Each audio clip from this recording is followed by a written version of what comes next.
Well, my video that I just took may have failed, which I'll be really sad about.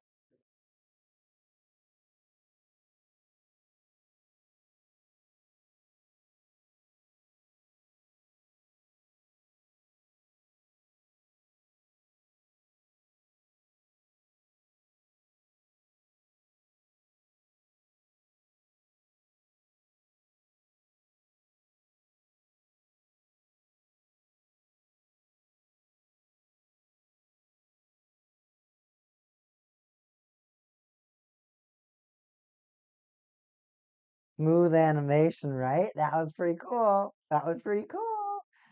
Yeah, I thought it was pretty cool. And if I thought it was pretty cool, like that's kind of the important part.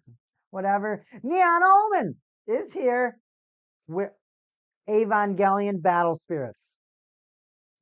Evangelion Battle Spirits. It's time. I finally have collected them all. Finally got all the sets. It's finally time to make these sets look complete.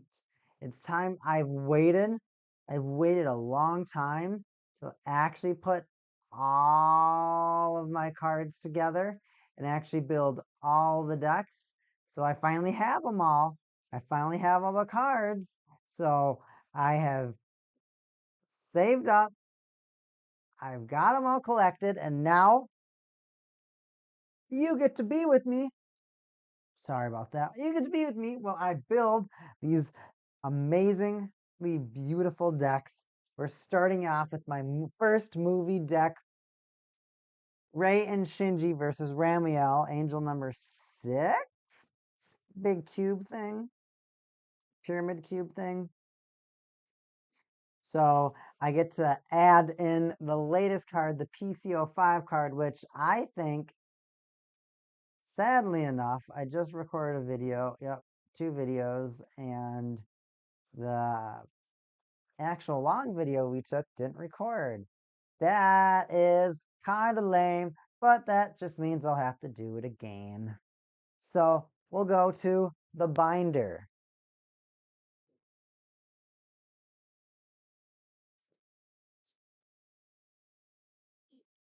The Battle Spirits Battle Tome binder. Battle Tomes. What those are from Warhammer. So this is my Battle Spirits. It's not a trade binder because I don't trade my Battle Spirits. I don't collect Battle Spirits to really trade. Might as well just move the Ray deck out of view so people can watch the binder. So we have to go to Evangelion, which is all towards the back. Maybe I'll do a binder video one of these days. Nova Lance is in the chat. If you're in the chat, say hi to Nova Lance. Hi, Nova Lance. That was me if I was in the chat. All right, so we get to go all the way to the back, and we're still going. You'll notice this binder has all sorts of fun cards from all sorts of fun different trading card games. All right. Here we are. Might as well just take them all out. I passed it originally, but I'm like, you know what? If I'm just going to build these decks today, why don't I just take them all out? Zoop. That's the funny thing, though, is I don't think I'm playing that card at all, so I'll leave that one in. And people are like, what do you mean you're not playing that one? It's like the best one. I'm like, well, I know this. What do you mean? You know that? You're not going to play? Like, yeah, kind of. Gotta stick with the theme that I've planned out. If I stick with the theme that I've planned out, then all the decks are fair. If I stray away from the planned theme, then things get way more unfair way faster. So we're going to try to make things, if they're unfair, sometimes it be that way. And there are little times where there's really nothing else you can say. You're just like, well, Guess I just gotta deal with it. It's literally like that. It just be like that. All right, we still. I think I just gotta close the binder for now. Yeah, even got Vanguard, Yu-Gi-Oh, Pokemon, Magic the Gathering, Battle Spirits, all sorts of cards. All right, put the binder down for now. Take my deck back out from over here. Now, over here, I'm not sure if I necessarily want to keep in these 3 rays. I now have access to this new ray and Shinji. And this one is just ultimately better. Hi, new viewer. Thanks for stopping in. You are acknowledged and welcomed. So welcome. I'll put them in the ivory ones, even though I'm probably just putting things in just to take them out. But if I can protect the cards, I can protect the cards. Because then I'm going to put in, here it is, the third one, 3 of each. Through all of these Battle Spirits cards. Editing this deck. I'm so excited to finally build my Ray and Hi. Hiya. I responded in the chat. I am a great streamer. I am a great streamer. I interact with my chat. Because I don't know if I want to take out like actually anything else. Because I'm not gonna put I don't think I was gonna put that scene in just because I think this card fits better. So I'll leave those premium Bandai cards out, which kind of sucks, but at the same time, you're like, you want me to do?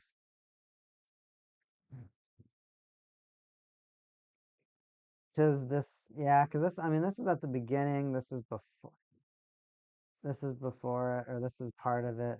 I think whichever, oh no, this is before it too. I think it's when it's just sitting. Yeah, so literally it's just this one. The one that actually just doesn't do a single thing. We're taking you out and we're putting in the premium Bandai version, the new PCO5. Welcome back, viewer. The new PCO5. Oh, this is gonna look so beautiful. We're finishing Evangelion decks. We are maxing out Evangelion decks today. The entire set is complete. All of the CB21, all the CB23, the SD62's got a bunch of those. We just opened the PCO5. Excuse me, I just opened. They both might know. I'm tripping. I think I just took that one out of the new sleeve. Anyways, the PCO5, which is the premium Bandai set, just opened that. So we got all that. I have play sets of all the premium Bandai, both premium Bandai Evangelion sets. Only thing that I technically don't have is the shop promo of this last month, which is the Rei from movie 2 saying delicious after she drinks the tea that Shinji gives her. And just like that, this deck is so hot. Look at that. Yeah, these 3 cards. Rei's defending Shinji. So when we're actually kind of like looking at the artwork of it, because you have this and this, which is them shooting their cannon. We have this card too here, which is her getting protected. This is her before it saying, "You won't die because I'll protect you." This is it. This is the Evangelion, I believe, just sitting around waiting to get deployed.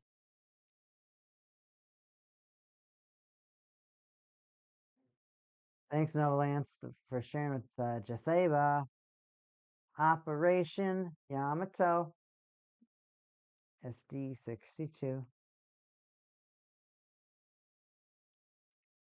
Operation Yashima. Yeah, it's just sleeping. And then I don't think there's anything else that's really. Oh, I guess when this card is rebirthed, when I flip it around, you get to see Ray all sad before she goes out. But that is the deck. It's done. It's complete. It's got everything now. I'm so happy. We completed one deck. Yeah, and there's a lot of decks to look at today. And some of these decks, I'm not necessarily sure how far we're going to get on them. This deck will sit off camera, but it's done. And that is a triumph. We are doing great so far. We already opened up some cards and we've already completed a deck. That is what we like to call progress. Now, out of these, let's take this guy right here, or this unit, because they're called units in the movies and shows. And took out two of them. Ta-da!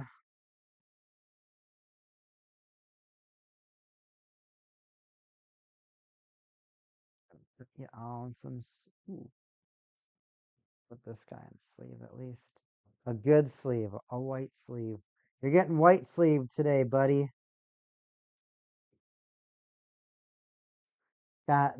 We have the Unit 0 and Unit 2 from the second movie. So this is another deck. So I actually have a entire Dragon Shield storage device dedicated to deck building. I have nicknamed it the garage, the garage. Why? Because it's pretty much a garage of my decks. All of my decks are part of this garage. Zoop. And this garage, move all the way over to the side. You over here. All right, so we'll bring these three back. This deck can kind of sit over here. All right, so this, I just have to turn it around. So I'll pick it up, clop, and we almost are there. There we go. All right, now it's facing me. So I have so many decks that are just in progress because I haven't sleeved them up. I got lucky. Here we are. Put this orange deck box kind of sitting up. You can kind of see it right here. So this is another deck that I've been working on.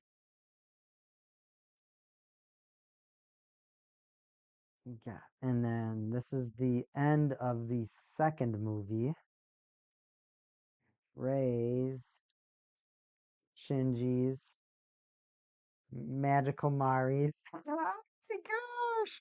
The end of Evangelion. I got Masato, Unit 0, Unit 2, some Shinji's who's like, Dad, I'm jumping in the robot. There's nothing you could say. Shut up, Dad. We got some what's that? Ritsuke, Angry Mari's, and then I'm Shinji, rooting for you. Now we get to add in these three cards.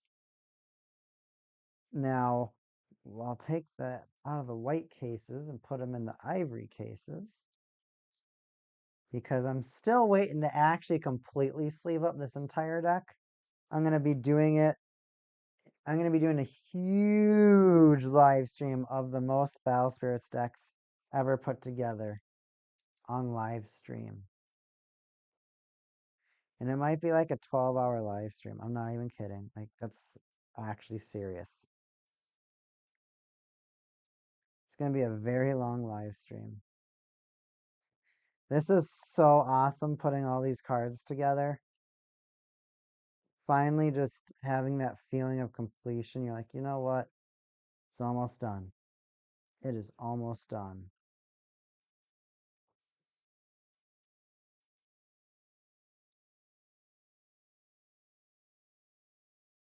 And this is the beast mode of Unit 2 together. Ready to battle. Slide that over. Slide this over. Put her over. This over. Pull you down. I'm a great narrator, by the way. Could win a couple of awards. All right. No.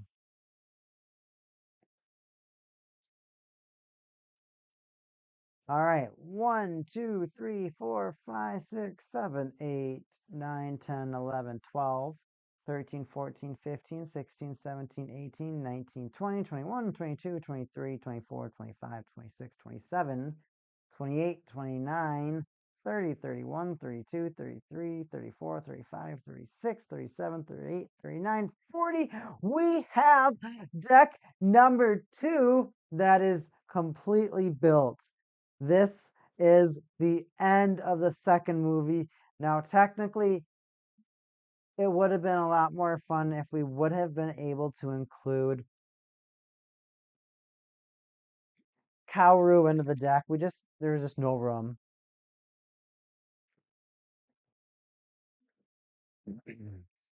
Especially taking into consideration the fact that you get this premium Bandai Shinjis and Rays, and you really want to play the premium Bandai Shinji and Ray. You get this new card over here, which is Unit 0 and Unit 2 together, and Unit 2 is in Beast Mode, which is Mari piloting. So this deck doesn't even play Asuka. She's not even in this deck at all. And I'm realizing that this probably should be on the other side. So we'll move these over. My apologies, stream. Should have said something in the chat. Speak up, chat. Let me know. There we go. Now it's. I mean, it did look great, but now it looks spectacular. Yeah.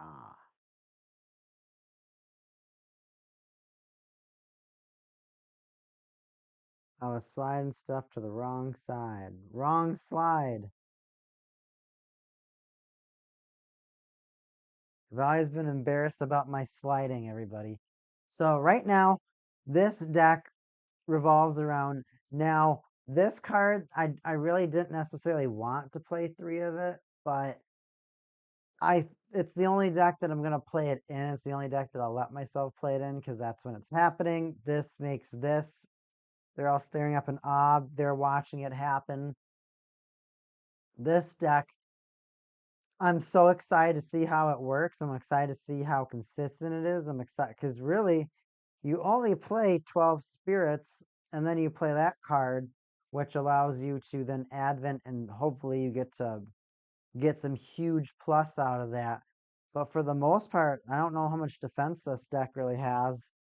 It's really kind of these two cards that you might be able to stall a little bit with, but we'll have to do some testing. This card, I'm not sure if I'll keep in the Ritsuko. I wanted to keep in the Ritsuko because she's right here in that scenic card. So it's kind of neat when you get to have more of the characters interacting in the cards. It is a theme deck, everybody, so you have to get over that. Oh, this deck would get smacked by any of my decks. And if that's the case, then I'm glad you're a good deck builder. This deck has a goal, and it's definitely it's pretty obvious. It's pretty high outlined. However, that's another deck that we can consider built.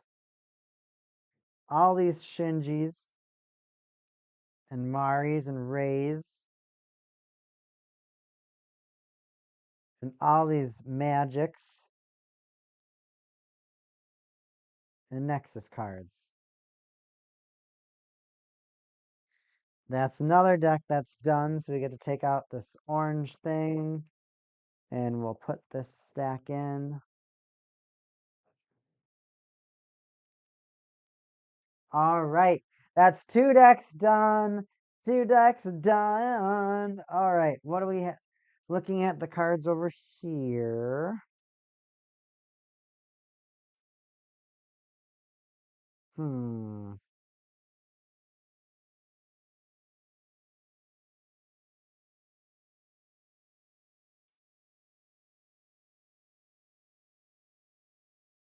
Let's look at some of the cards I have in here. So if I go over here, I have a bunch of Evangelion cards.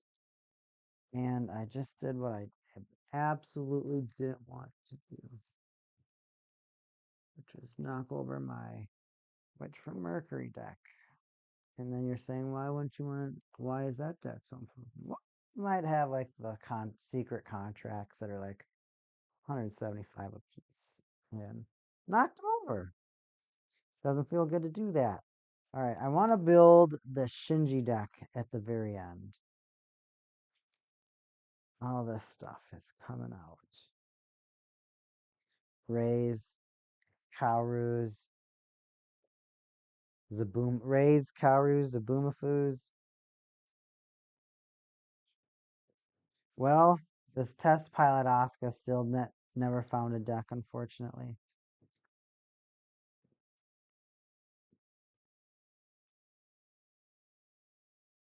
There we go. Now we're finding all of our play sets where everything was. Graves, Bursts, Maris, Shinjis, more Kaurus, Rays, more Rays. Look at how maxed out that. This deck is going to look so hot. I can't wait to see how this deck looks. All right. So Rays over here. If you got your Rays over here, Rays over here. And then you got other Rays. Man, if only I could put them all in not weird sleeves. That's all I want. You have all these cards in so many different sleeves. It's actually starting to bother me. It's actually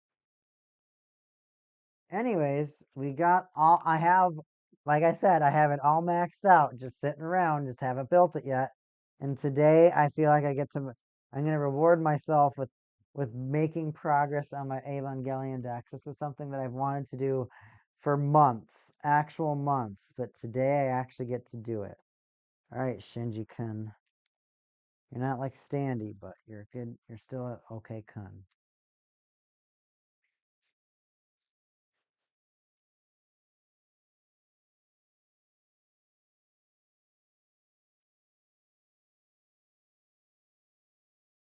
Gotta make sure to go a little slower with them because they're all like 50 a piece. These cards were not cheap at all.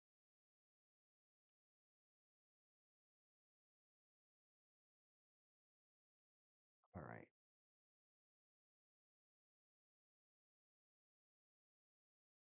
Those cards are already in good sleeves. All right. Let's protect you. Let me protect you.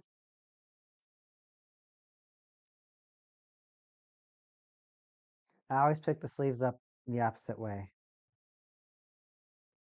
This deck is going to look pretty bling, though. It will be a fun deck to bring out. It's definitely one of those decks that when it's being played, it's going to be getting a lot of attention. You're like, wow, that everything that, but at the same time, I wonder if people are going to hate on it because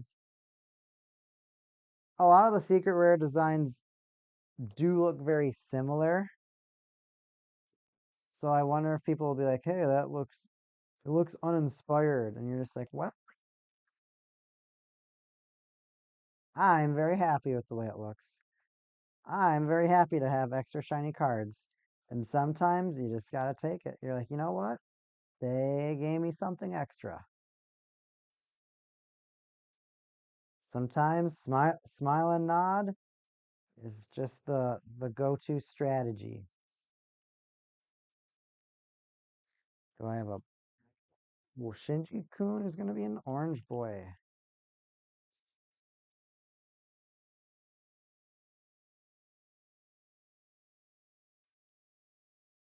Shinji and his little, I almost said coloring book looking art.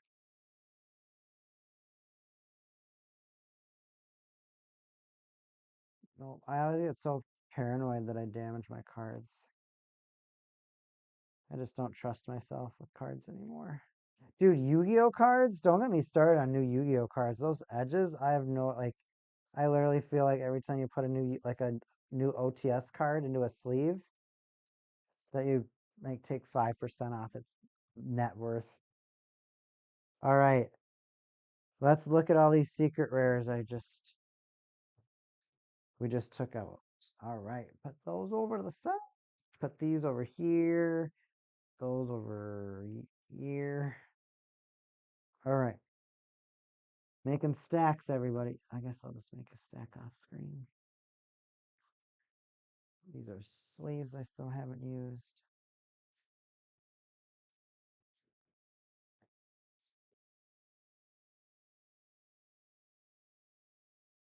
And we want to start building up at the top. Okay. So, Unit 1.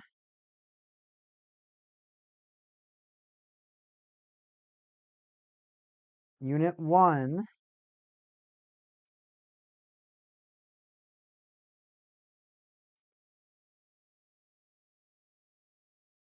Unit 1.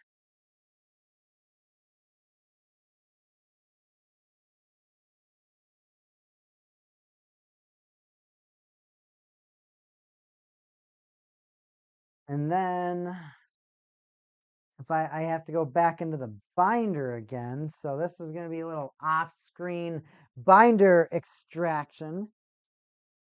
Is I got to go into the binder. Welcome, viewer. We are building max rarity Evangelion. You can't even see him. Coloring book Shinji. Yeah, that's like a $50 Shinji card. But that's what we're building. It's funny that the lighting is kind of making him look like a ghost. I just have to go into the binder. We have to get out our Evangelion Unit 1 Secret Rare, which is all the way in the back of the binder. No, the best cards. I'm not like I'm not like, oh, I keep the best cards in the back. No, that's just where I had to put the latest cards because this binder is jam packed, and I'm trying to get it out of the binder and into the decks. All right, here it comes. Secret rare.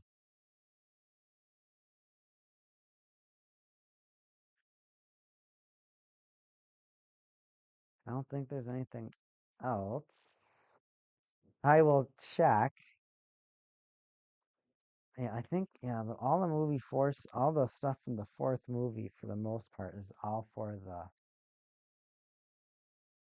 And yeah, I know it would be easy if I took everything out all together. However, I do just want to keep going in the binder one at a time because I don't want to take out too many cards and then realize that I have to actually think a lot more than what I normally wanted to or normally, normally planned for the deck editing process.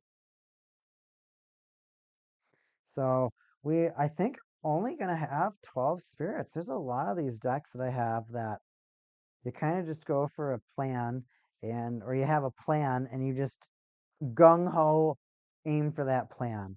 So 12 spirits. Now, this is where it gets colorful because you have 3 Shinji, 3 Mari,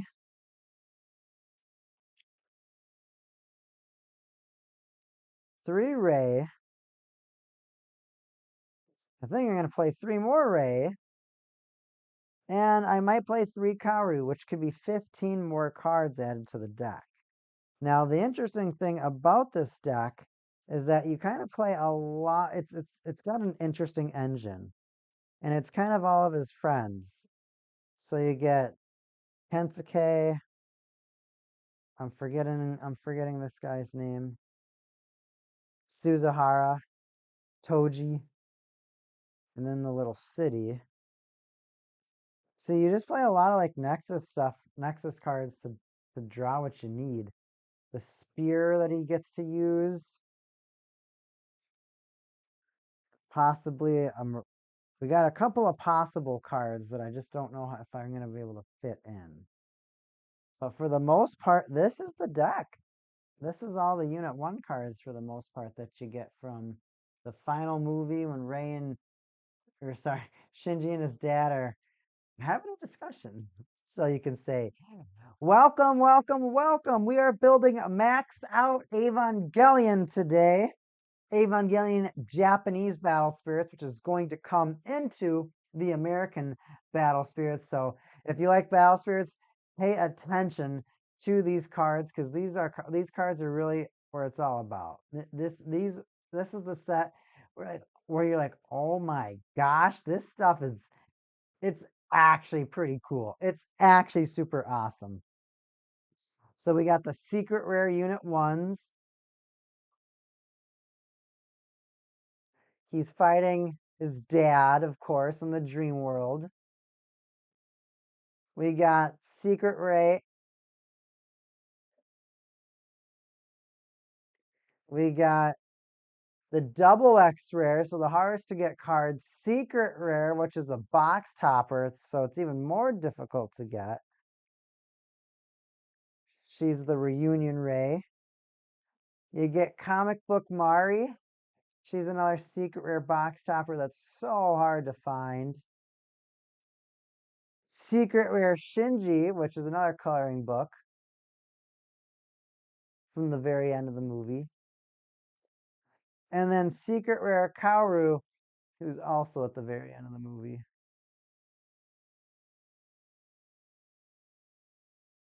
And now I'm just trying to think about what all cards to keep together. So we got 3, 6, 9, 12, 15, 18, 21, 24, 27, 30, 3, 3, 3. So that'd be 39.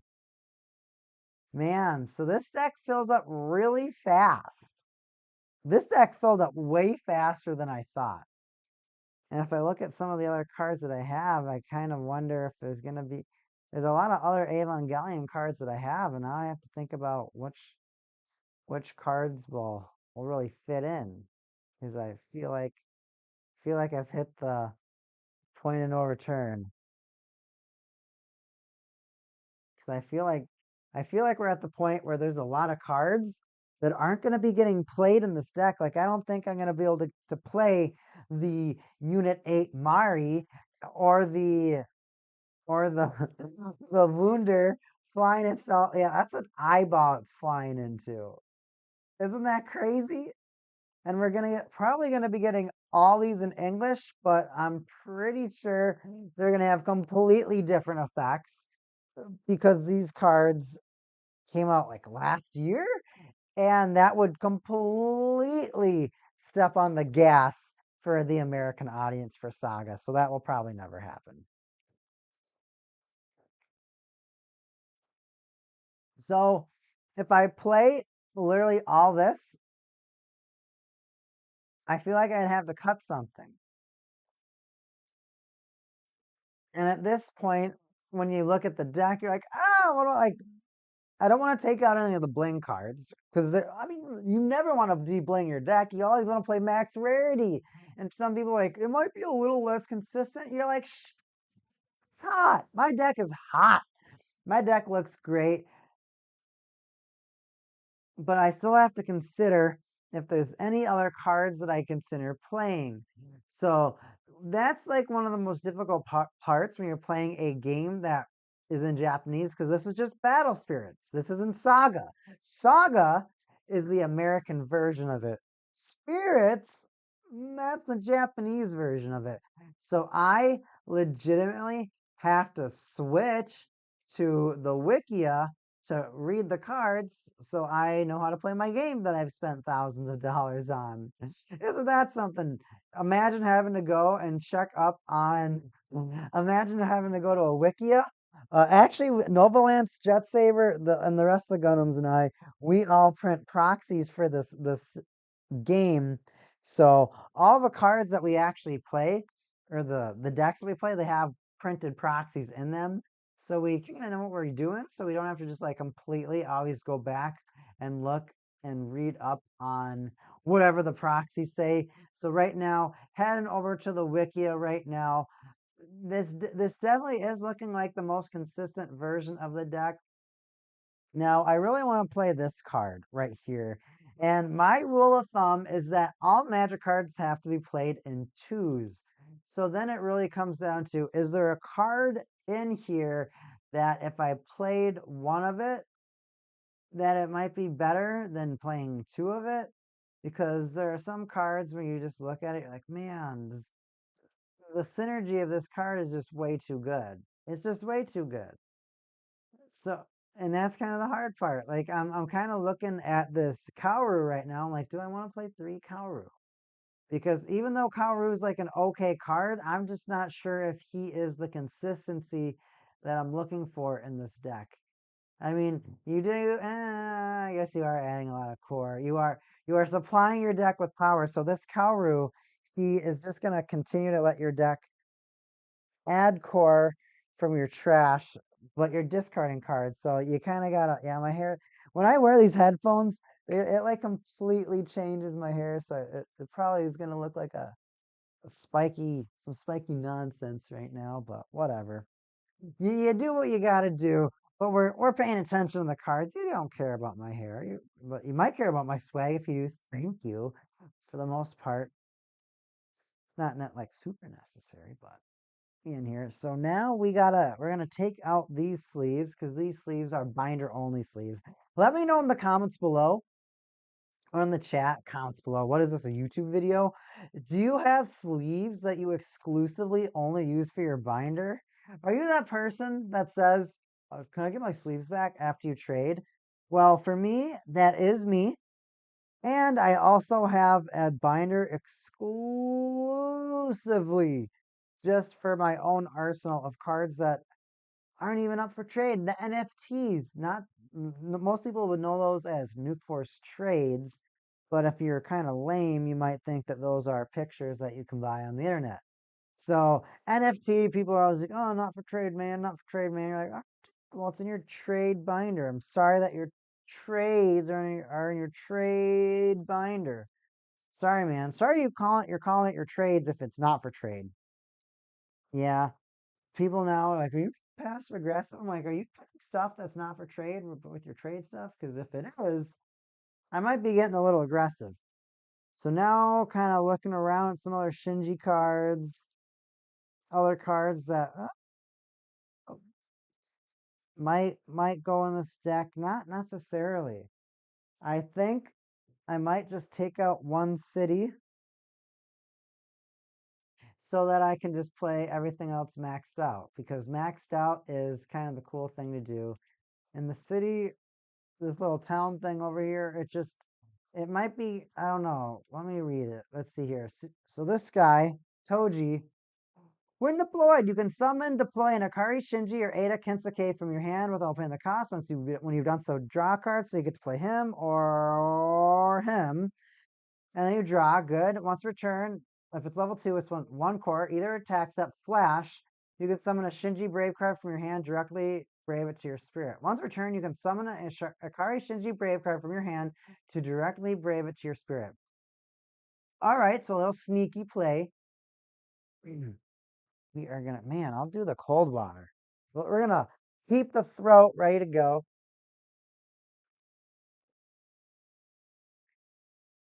Oh, there's flavor in that. Doesn't look like it, but there is. Anyways, all right, so that was Suzahara Toji. Ada Kensuke. Let's see what Kensuke has to say, everybody. So this is Kensuke. When level 1, 2, when deployed, you can summon or deploy an Akari Shinji or Shikanami from your hand without paying the cost. When you've done so, draw a card. Because that's right. Rei and Asuka technically are in the village with Shinji. How and that right there, I'm not no, huh?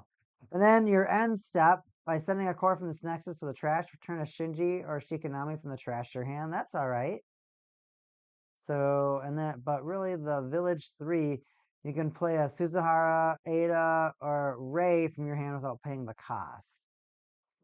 So it kind of lets you speed up your deck a little bit, which we like speeding your deck up, but I feel like there's other cards like if I get this card out, that's it. Like the reduction is just too hard to deny. Now the big thing I guess in this deck is that you don't really need the red reduction. Huh. Let's see here.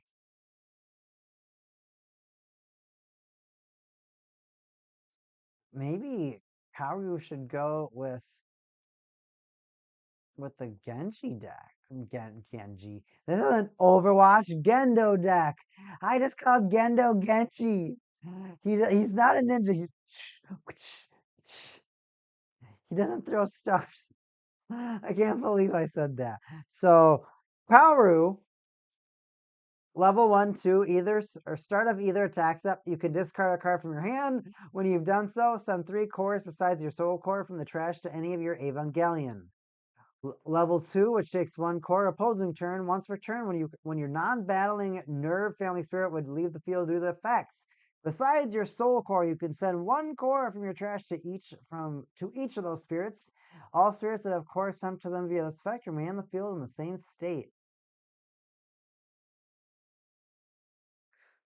So he's a good card, but for the most part, there's only 1 card in here that would benefit from red reduction. So now I'm starting to kind of wonder if there's anything red. And I'm starting to think no, but at the same time, looking at the Gendo deck, I don't think there is anything in his deck.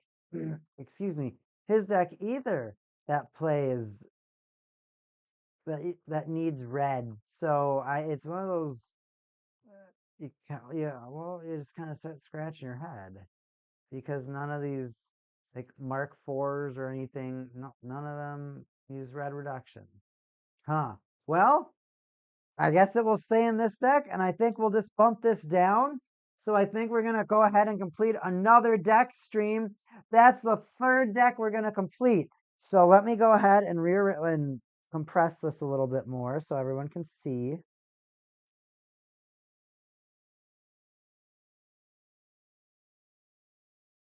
I like setting the scene up in my theme decks. So everything that I show you here has to 100% do with the scene. If it's not a part of the theme, or if it's not part of the scene, it's not part of the theme.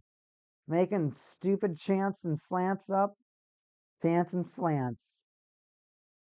on streams.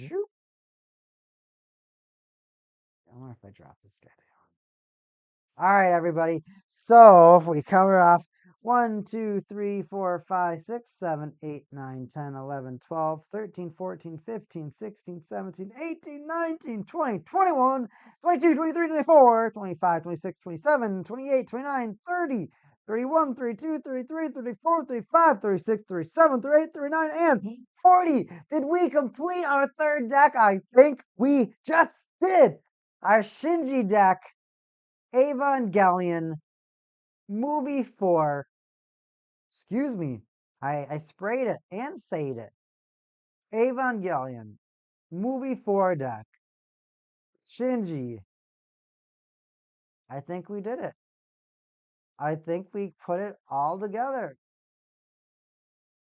This is such a fulfilling feeling right now, knowing that I've completed yet another deck together. Wow. So many unique cards are all coming together for this deck to make it so that I can have some of the most unique Battle Spirits experience ever. I mean, completed 4 decks. I've completed 3 decks today, and we're not done, stream. We are not even close to being done yet. So crazy. So these are all spirits. Nexus, Nexus, Nexus. And I think, this is a Brave too. She doesn't do a thing. This is a Nexus. Oh, this is a Mirage Nexus. This is a Mirage Magic, Mirage Brave, and just 12 spirits. A lot of these decks just do not play a lot of spirits. It's interesting to think about how they're gonna stay alive. Who knows, man? Another deck done. So the next deck that I want to build is actually Novalance's favorite, the Angel deck. She loves the Angels. She loves deck destruction. She says she gets this sadistic humor watching people squirm while their decks are getting thrown out right in front of their face. Right in front of their faces. Man, he's spinning all over the place. There we go. There's all the new one and all of his fearsome glory. How stunning does that look? Those 3 units right there. I think it's fabulous. I think it's fabulous. Now, for this deck, I have to grab my deck off camera. So if you can wait 30 seconds, look at your phone, and I'll be back in 30 seconds. Let's see here. Angel deck is in here. It's the copper one.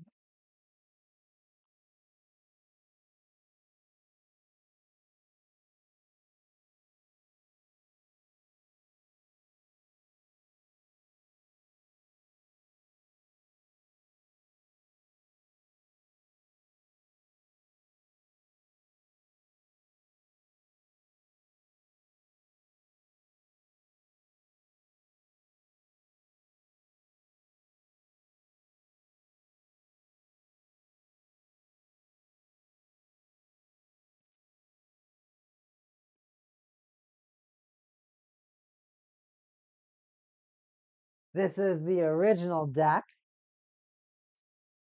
I'll kind of lay these cards out so you can kind of get an interesting perspective of some of the angel cards before I grab the rest of the cards to put into the deck. Evangelion, I see you. Gonna grab all the cards.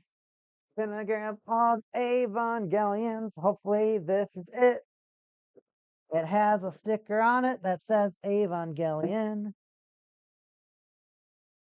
This should be it.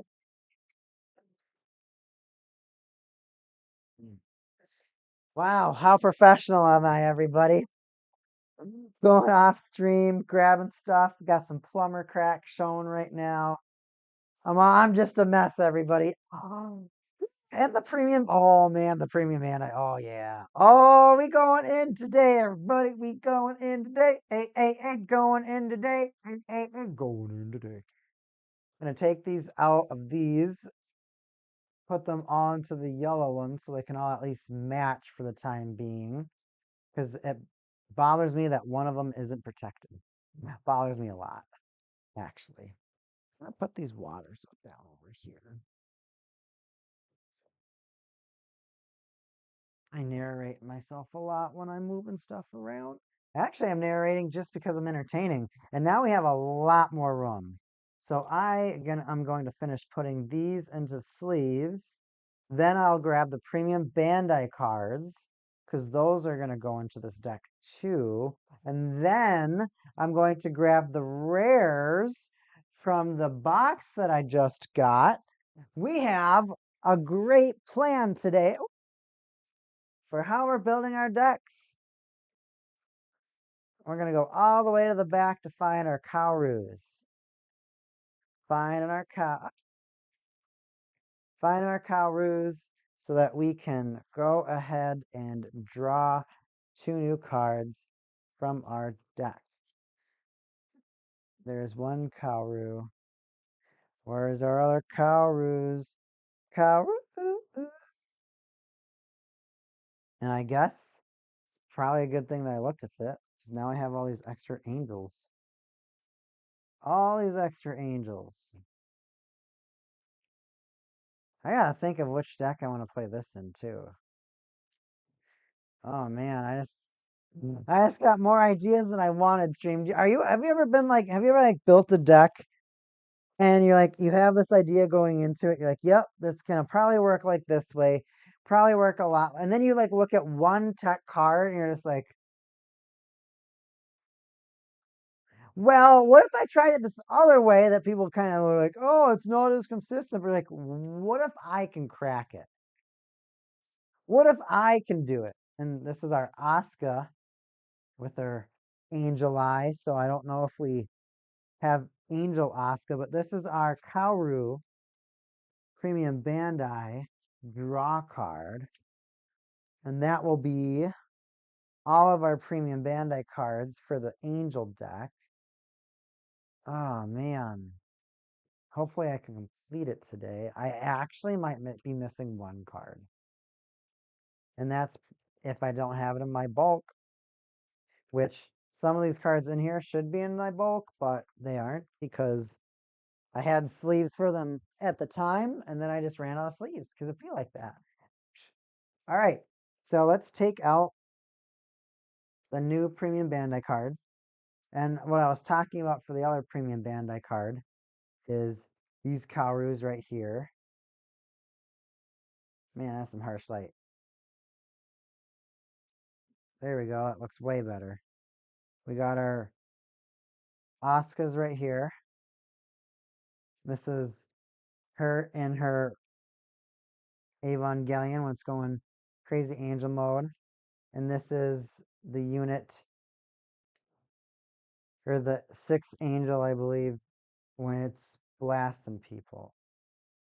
Now I got to look at my deck that I have right now and start sorting it so that I can figure out the optimal build. Now, I also play my decks kind of in a weird way, so people are just going to have to be like, why don't you play it the best way? I'm like, well, I don't play any of my decks the best way. I play them just to have fun, because that's what I want to do with this game. I just want to have fun. I don't want to really compete with it. I just want to have leisure. Like, I want the decks to be good, don't get me wrong, but ultimately, they have to be fun. They have to focus on having fun. Hey, if you're here in the chat, say what you're doing today. Tell me what you're doing. I want to know what you're doing on your day off, on your Sunday. Sunday is great. And what's more fun than building Battle Spirits decks on your day off? Well, hopefully it's your day off. But if you're working, tell me what you do for a living. Let me know. I'd like to talk to you. I'd like to hear from you. Neon Omen here, showing off my collection of Battle Spirits Evangelion. All these guys from the final battle, man. Where'd she go? Where's the final boss lady? Where's here's final boss lady. Rey when she gets absorbed. Oh man, what a Evangelion. I mean, you kind of like don't feel bad for like, or you kind of like, you know what, Shinji? I probably would freak out too if I saw a big eyeball coming down from outer space that was like a bajillion feet big, and I'd be like, you know what? Maybe I don't want to fight this. Can somebody else do this? I'm like, no, you're the only one. Why? Cause. What do you mean? Cause they're like, fight it or not. You're like, why do I have to do it? And they're like, can you just fight? And you're just like, what? They're like, dude, just fight it. And you're like, come on, man, tell me why. Tell me why I have to fight this thing. Sorry, broken a little song there. Do you see how there's like Ramiel, and then Ramiel when he's like all pissed and blasty? That's when he's blasting. No one found that funny? Fine. Well, doesn't mean I still don't want to know about your day. We got the bird guy, we got the burst guy. I cannot wait to edit this deck because there are a lot of cards that really aren't that good that I'm kind of playing right now. And being able to replace them with some of the more powerful cards is going to be a lot of fun. And I'm glad that everybody here gets to be a part of it because there's so many cards, like I said, that are out that can make these decks so much stronger. Beaker Angel that Oscar literally like kills in like 15 seconds, I think. The Angel like actually lasts like 15 seconds.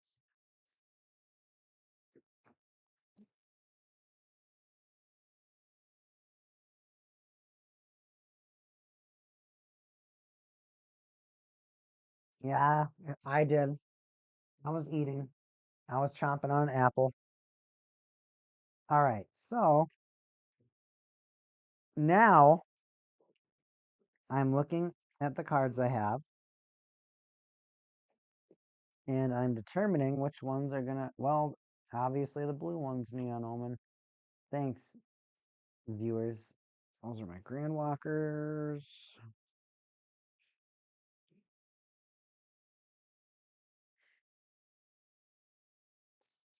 Put those back in. Red, red, red, red, red. Where's blue? Show me the blue. Uh-oh, chat. We're having to go deep. Oh, I see some blue, everybody.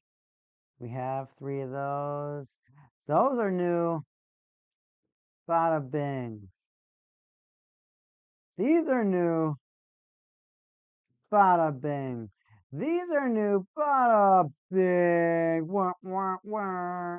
Oh, yeah. And we'll put 2 of those there just so we have everything available. Yeah, that's the non-secret rare version. Still looks great. Still looks great. Maybe people are in my YouTube chat. Maybe I've just been looking at the. Maybe I've just been favoriting the Twitch people too much. I'll have to check. This should all be Evangelion 2 over here. I don't know how much common stuff is from the last set.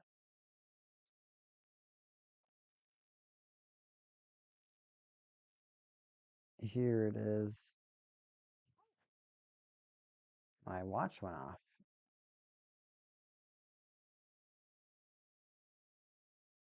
Well, there's even more good cards, and I don't know how I feel about it. Ending the world card. Cool. More explodey cards. Cool. More cards that come from the sky. Cool. I think that's it. I hope that's it.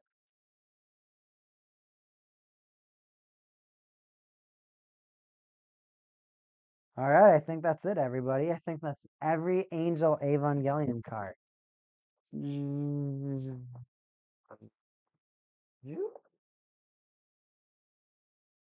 All right. Oh my goodness, so many cards to play with. So, poor Kaoru.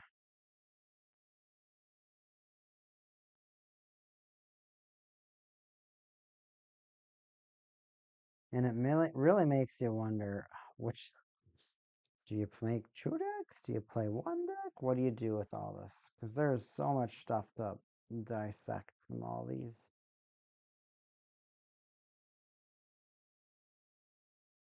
Because now there's this guy.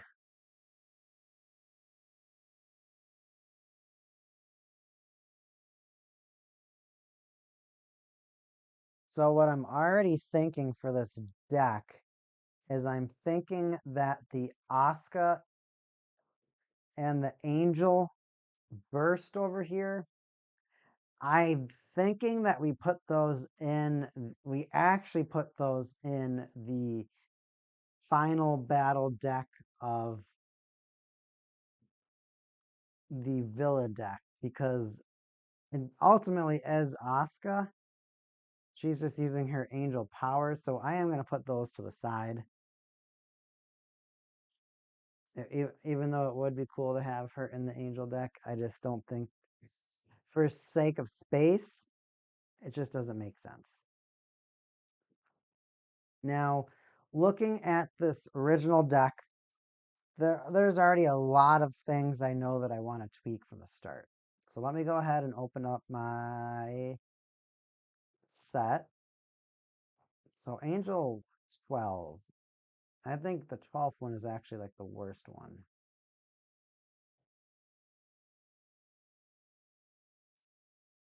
That's this one right here. Burst! After your spirit is depleted or destroyed by the opponent, summon the spirit without paying the cost. Then if you have a Mark 6 named spirit, if a Mark 6 named spirit was depleted or destroyed while this burst activates, put 3 cards from the void to a Grandwalker Nexus you control. Okay, weird. When summoned, you can return a non-cost 3 angel family from the trash to your hand. When you've done so, put a core from the void to any of your Nexus. So honestly, I might play one of this card just so you can get something back, but this isn't something that I really want to focus on. So I'm going to take out 2 of this card. So the 12th Angel, we're dropping you down to 1, which is going to open up extra slots. That's a card I already knew from the get-go, but I'm like, you know what? I don't want this card at 3. It is just not consistent.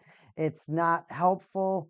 We're taking you down. We are definitely taking you down. So now let's go to the 13th Angel, which is Kaoru over here when he's realizing, he's like, well, Shinji, I may have been lying, and I might be pretty dangerous. So Mirage, it's cost 1 Mirage. When your angel family is summoned or advent, you can discard 2 cards from the opposing deck top during either attack step.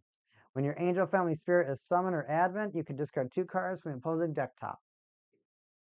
And then level 1 AT field, because he is a spirit. When attacks or blocks, the spirit is unaffected by opposing effects. This is a very weak card. And by very weak, if the Rapture guide your deck's souls to their eternal place, Novalance over here with some crazy prophecy. Now, this Kaoru, he is just not that powerful. So we're going to bring him down to 1 also. I want to still try to include as many cards as I can. There might be a point to where I just like have to cut some of these cards that are just completely like not optimal at all. So we'll definitely see which ones that are worth keeping and which ones you kind of get rid of. So now I'll go ahead and look at the 3rd Angel. When my life is reduced, you can summon this card from the trash. This effect can only be used once per game.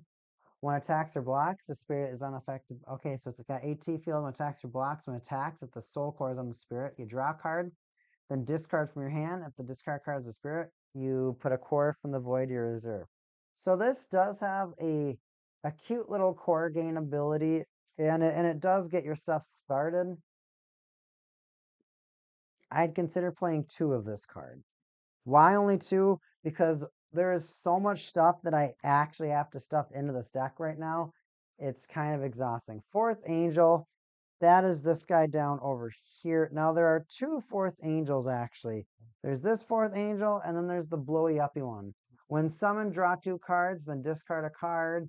AT field when attacks or blocks, he's unaffected. And then when he's attacked, if the soul core is on the spirit at level 2, discard 3 cards from the opposing deck top and destroy a cost 4 or less opposing spirit. So actually, not awful. Not awful at all. And kind of the fun part about this card is that you also do have some potential to gain some additional pluses off of the card with the spirit destruction. So I do all right. Looking over here, fourth apostle, angel, self-destruction. Can't stack. When your fourth angel would leave the field due to the opponent, you can discard this card from your hand. When you've done so, discard 3 cards from both players' deck top. Kind of lame. When summoned, draw 2 cards and discard a card from your hand. It has the AT field, and then when it attacks, the score is on the spirit. Discard 3 cards from the opposing deck top. So it's an okay card. It really doesn't do much. It's just another fourth angel so that you can kind of get your names out there.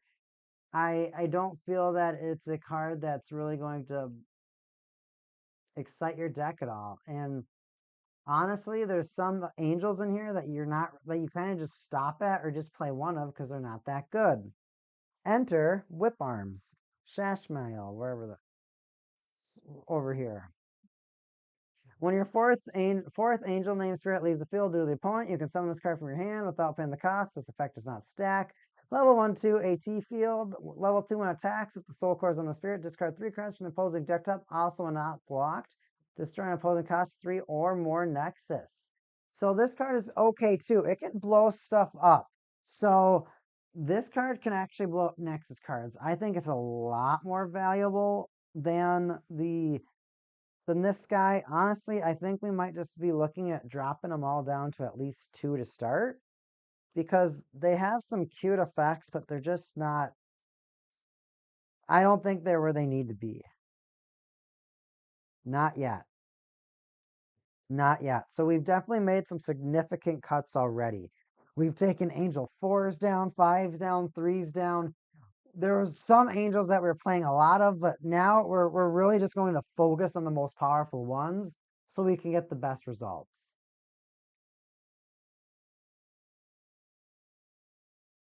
We want our results. All right. I can start moving some of this stuff a little bit because we've compressed a little bit.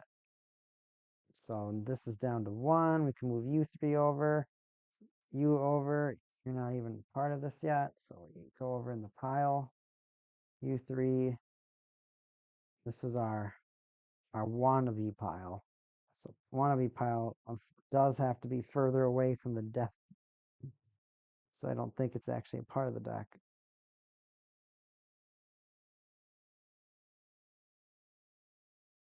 All right, wannabes. Lots of wannabes.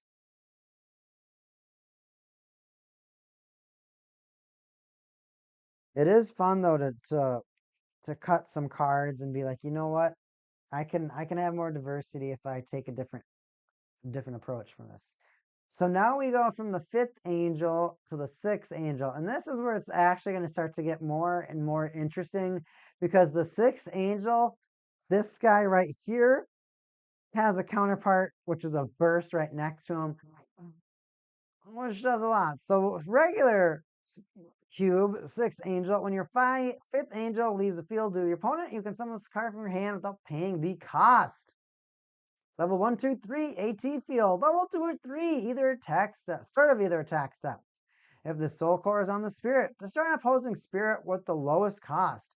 If the opponent doesn't control any spirit, instead discard 2 cards from the opponent's deck top. So a really interesting way to control your opponent's field.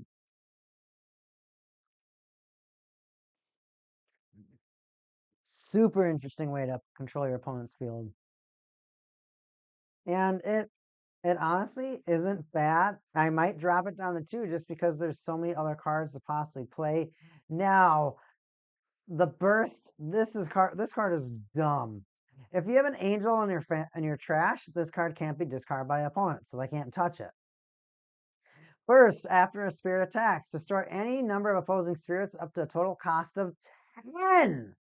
This effect can't be prevented by AT field. After this effect resolves, summon this card without paying the cost. Or if you control any angel family spirit, set this card. So you can ultimately just keep flipping this card if you have angels. This card is actually probably one of the most unfair cards I've ever seen. And then level 1, 2, 3, when attacks or blocks, it has AT field.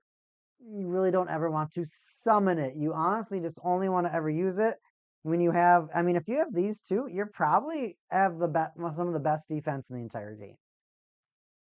Collab game. It's actually nuts. It's actually crazy.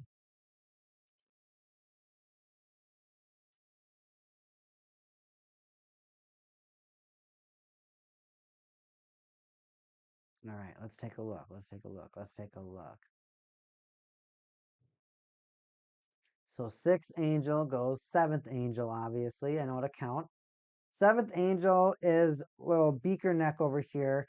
When your sixth angel leaves the field due to the opponent, you can summon them. Level 1, 2, AT field. Level 2 when it attacks. If the soul core is on the spirit, discard 4 cards from the opposing deck top. Also, if it's not blocked, you can put a core from this spirit other than the soul core to your life. To your life. So, this is the seventh angel. It's a cost 5. The biggest thing is that this card can set off, can get your bigger angels out quicker. However, the one attacks effect is cute.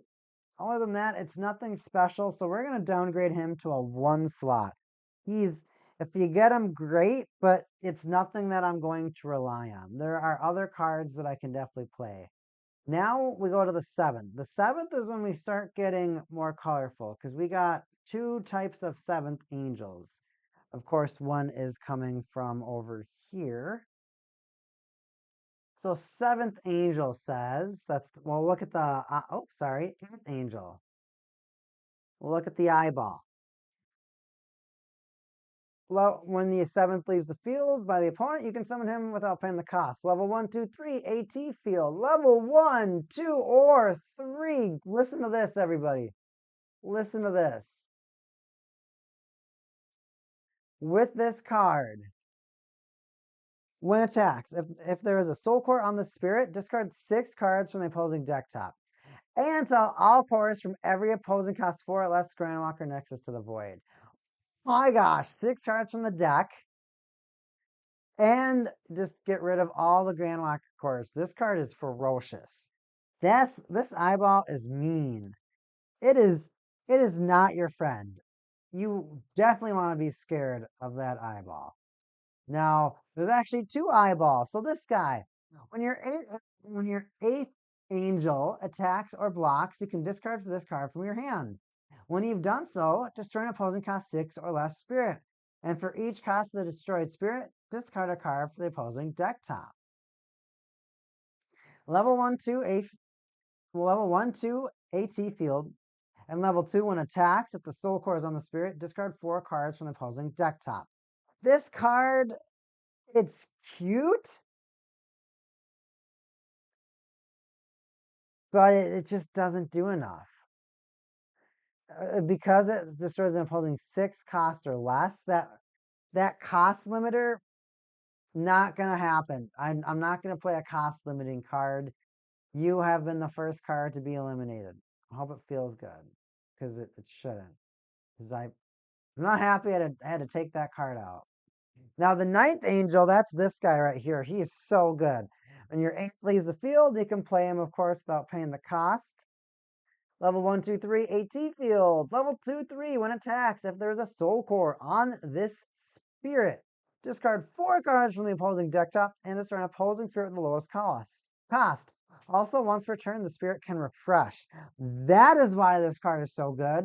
It's generic destruction. It doesn't cost a lot. This card is how you actually get things moving. This card actually makes your deck powerful. I like this card a lot. It's a card that you have to play 3 of. It's just too powerful to not play 3 of. The fact that you can do the whole, refreshing thing is nuts. Because then you discard 8 and destroy 2 spirits. Assuming he's not blocked.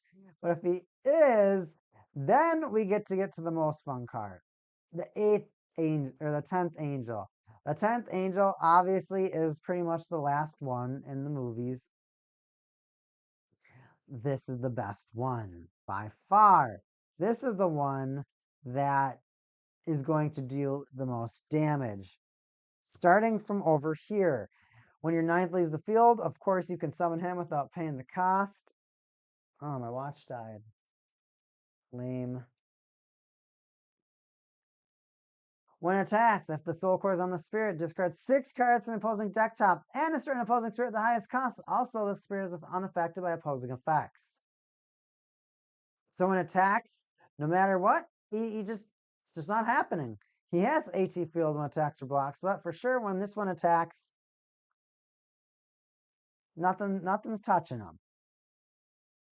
Then we go to one of the newer versions of him, his big old arms, wherever that guy is. Here it is.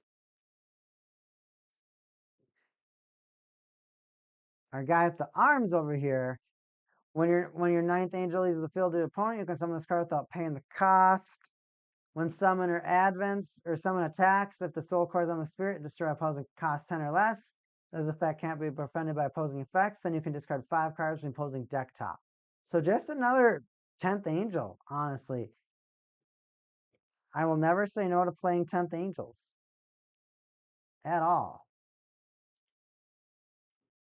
And then finally, our premium Bandai 10th angel, which is underneath all this mess. Flash, you can summon this card from your hand. When summoning this card, for each different angel in your trash, you get -1 cost. Up to 6, so it can cost as low as 1. Kind of good. Level 1, 2, 3, when attacks, AT field. And then level 2, 3, when attacks or blocks, by returning the spirit to the deck bottom, summon a cost 8 or more angel from your hand or trash without paying the cost. So good, I gotta take a drink of water.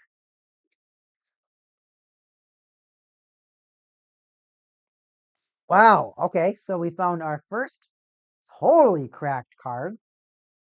I mean, the big cards, we know we know they're going to be cracked. Okay, we get it. We know they're good. We know they're going to be cracked. This one is just like, oh wow. Sometimes when you read a card and you just get remembered by how powerful it is, like, oh, that's cool. This card is immensely powerful. Immensely powerful. That's why it is a for sure 3 of in the deck. I mean, you saw how fast I looked at it. I read it, said wow, and it's already in the deck. 3 of it, bam.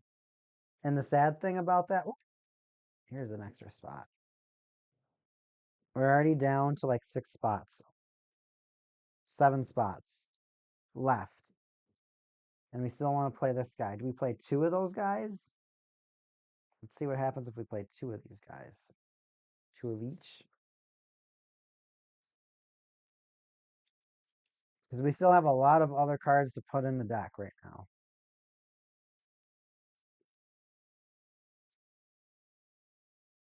Look at all these big ol' 8-cost or 10th angels. It's coming to just blow stuff up with laser beams. Alright, so we want to play this guy too. But honestly, I gotta just do some rearranging right now. We want to put in the Kaoru Premium Bandai because it's Kaoru. But at the same time, does this go in the Angel deck or does this go with the other Kaoru cards? I'll put this to the side for now. Because for sure, I know that we need to play this card. And this is the Nexus. This is the best Nexus. This is the Child of Light Nexus. This Nexus makes the deck work. This Nexus is very impressive. It lets you get free reduction without doing stuff. I know that we need to play this 2 of this spirit. And just like that, our deck's filled up again.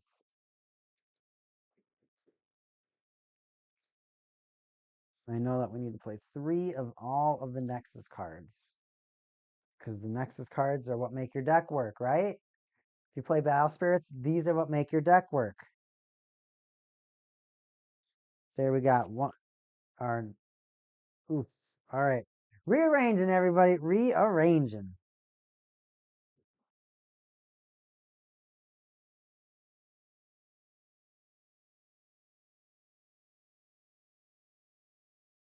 Childs of Light. And then cost 2 Nexus, or sorry, Magic, and then all my one-ofs. I have a lot of one-ofs I play in this deck right now.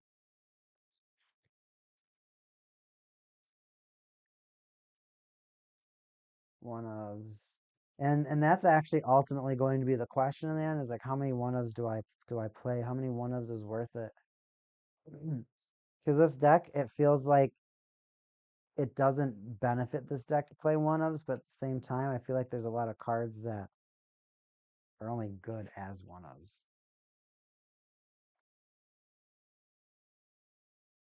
A lot of my two-ofs over here. Man, and this deck is so crazy by just sheer amount of different cards that you can or want to play. It's it's actually kind of ludicrous to me right now, because like I could make it so that I play like two of mostly like everything, but it's just a weird rule to kind of have. Because right now I still want to get these bursts in. That's really important. And there's a magic card I really want to play.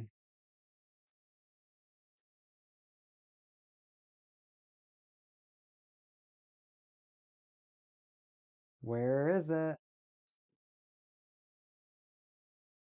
Well, I want a second one of those. That right here. This magic card is so good. I think it like nukes the field or something like that. Now, if I were to change this deck right now, what I could do is like there's only so what I think I could do for this deck, now it doesn't ultimately solve what I want, but if I take out 1/8 and 1/6, now hear me out, everybody. I could put in these two magic cards.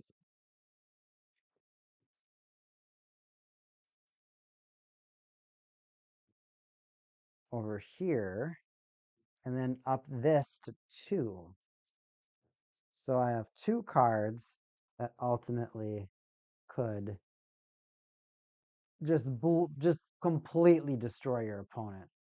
And now this is like when you kind of get to that area of like, how much of this do I like how defensive do I have to play in this deck? How offensive can I play in this deck? And like for cards like this that they're good, but are they worth playing over some of your more like better defensive options? Do I turn these all to one-ofs? I mean, that like ultimately it might not be a bad idea, so that you like just because that having that as a defensive card is actually just stupid. And there's a lot of low cost cards in this deck that I feel like I can play. Now the biggest thing is just that Kaoru magic card, because it is fun to play Kaoru with the rest of them, but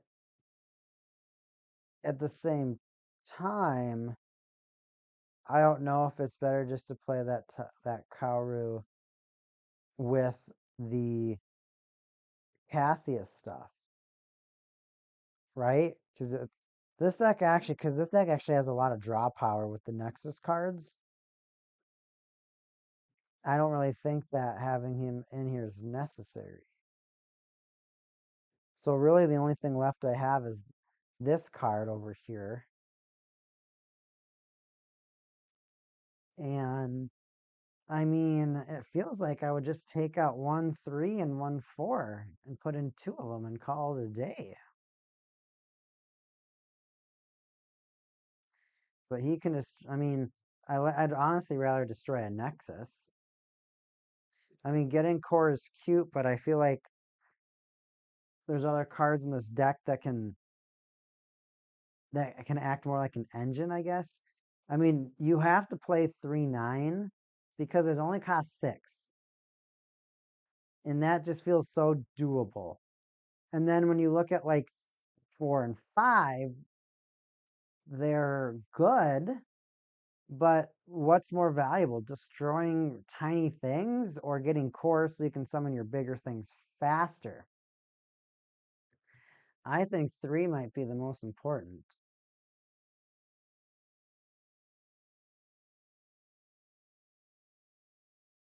The souls on when attacked for the souls on the spirit, draw a card, then discard from your hand. If the discard card is a spirit, put a core from the void to my reserve. So that card can core boost, but nothing else really can core boost. And I feel like core boosting is like actually super important in this deck right now. So that's kind of something I wanna focus on.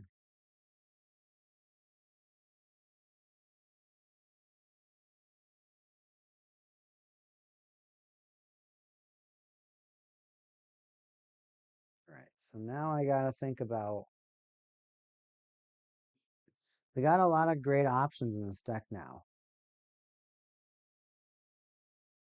I think ultimately that's like really the only choice is to take out the fourth apostle. This is consistency, but at the same time, do I want to take out my consistency? Like, but this is like really good defense. So like you really like wonder about like all the big cost cards that you play.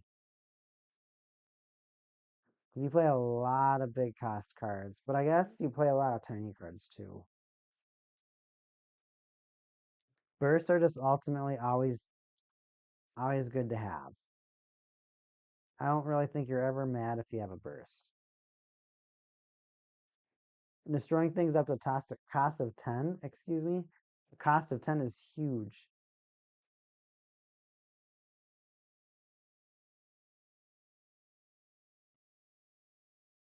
Because literally, these could all go to one-ofs.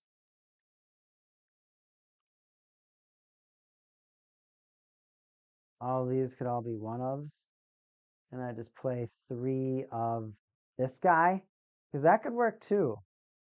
That could also work.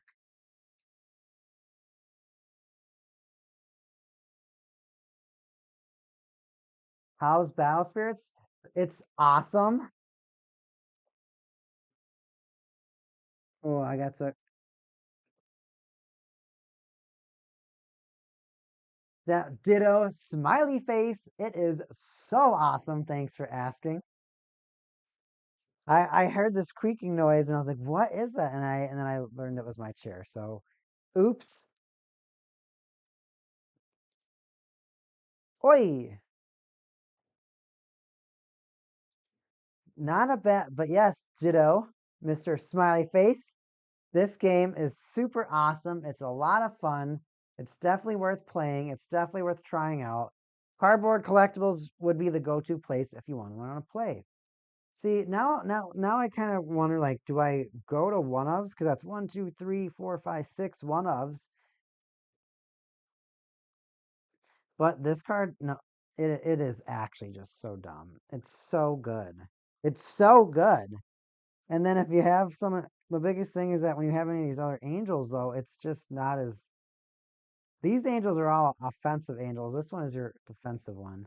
But I guess it's never bad to be defensive while you're waiting to kind of get offensive, if you know what I mean. And I guess it does start you off at 6. But you only play 1/7, so you're probably not going to play something through it or whatnot.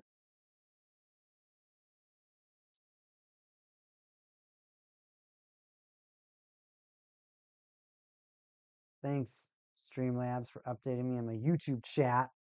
You're failing me. YouTube chat, not YouTube chat. Streamlabs.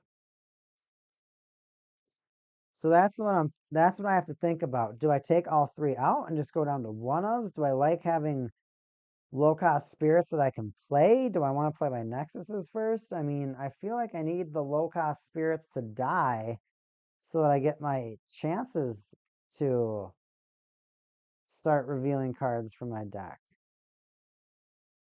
So that card's like good, but I just don't know what I'd take out for it right now. Because I already play a lot of 2-ofs now. I feel like I've already changed my deck to the point to where, do I 4, 5, because 5 goes to 6. So if I took out these two and put in 2 of those, but I guess I'm not sure how important it is, though.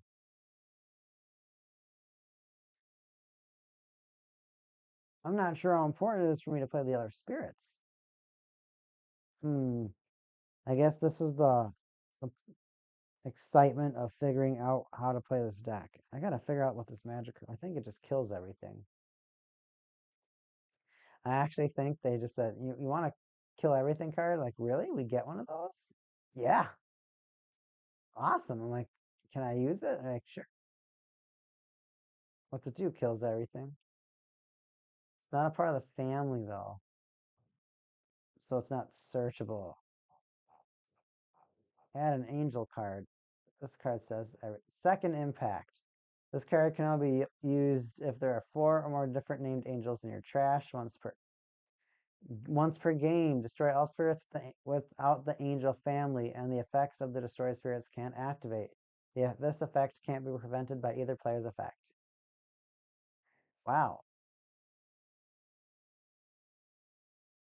Not bad. So kill everything. Yeah, I'm definitely going to play an actual Armageddon card in the deck. Absolutely. Why wouldn't I? So you want to kill everything without any effort? Yup. Oh, play this card. Sure, done. I can do that. Now, looking at this deck, the only card that I really feel that I could kind of skimp out with would be the Unit 10 Devoured. But I kind of like giving the 10th Angel all this love right now because I feel like it's becoming a great part of the deck. And that's making me happy right now. Moving the cards over so everything's organized.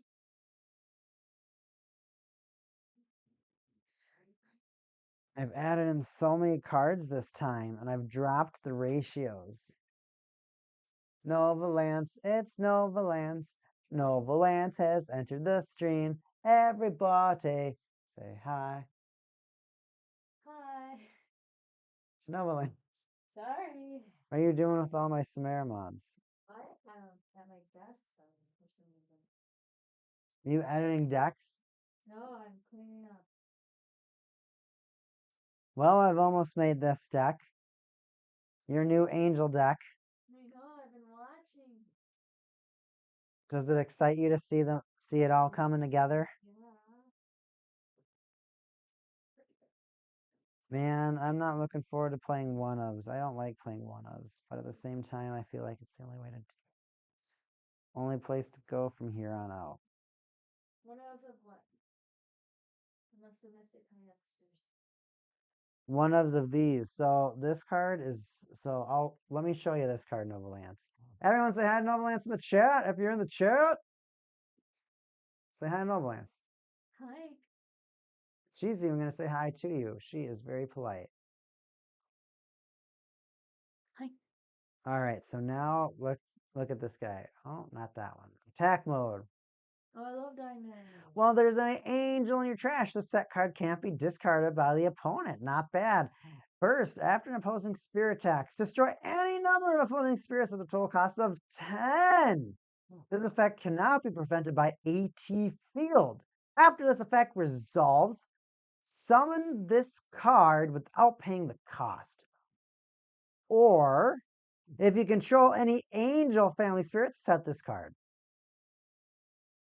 So you can keep blowing up to 10 costs. That's so good. It's actually kind of stupid. That's so There's a lot of decks that would not be able to compete with that. If you have an angel, you're like, die. This is literally Scrap Iron Scarecrow.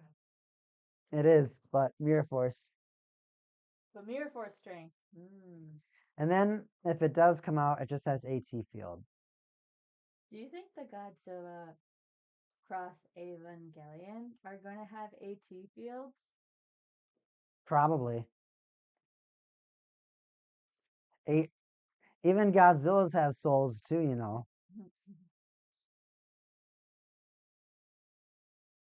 I'm not a fan of this one. Is this the one that you want? The only reason why I like that because it has a wind summon. You can get one from your trash back to your hand. Not cost 3 though. We all know who we get back. You don't want him back. You want to get one of the big ones. Oh, it says accept cost 3, Uh huh. which means you can't get himself or Birdie. You don't need Birdie. You need Birdie sometimes. She likes the bird, but unfortunately, I have to cut 2 cards if I want to play 2 of these. You can cut Angel 13 first. You can do it. I mean 12. Honestly, both of these cards are not that good. Pyru is the best. I love it. He's down to 1. That's fine. You only need one. Whereas when you're Mirage on it goes, haha. I think I might play 2 of the burst. I think 3 might be old. Oh, this one? Yeah, because I'm either going to check out 2 of these or all 3 of them, and I don't know what I want. That's a very hard decision. Because I think the deck can survive with just activating bursts a lot and just be like, yeah, I'll just kill a ball. I can kill stuff effortlessly. Would you consider moving that one to 1? I had it 1, Oh. but now looking at all of the 8s that are the 10s that I have, Oh, that's true. it feels like it's going to be a lot easier to play. Do you need to do 3 Dogma? I think you'd want to, because it searches Lilith, doesn't it? And then she allows you to turbo your deck. Well, I guess I use them as discarding fodder too, which is nice. I can just not care about cards.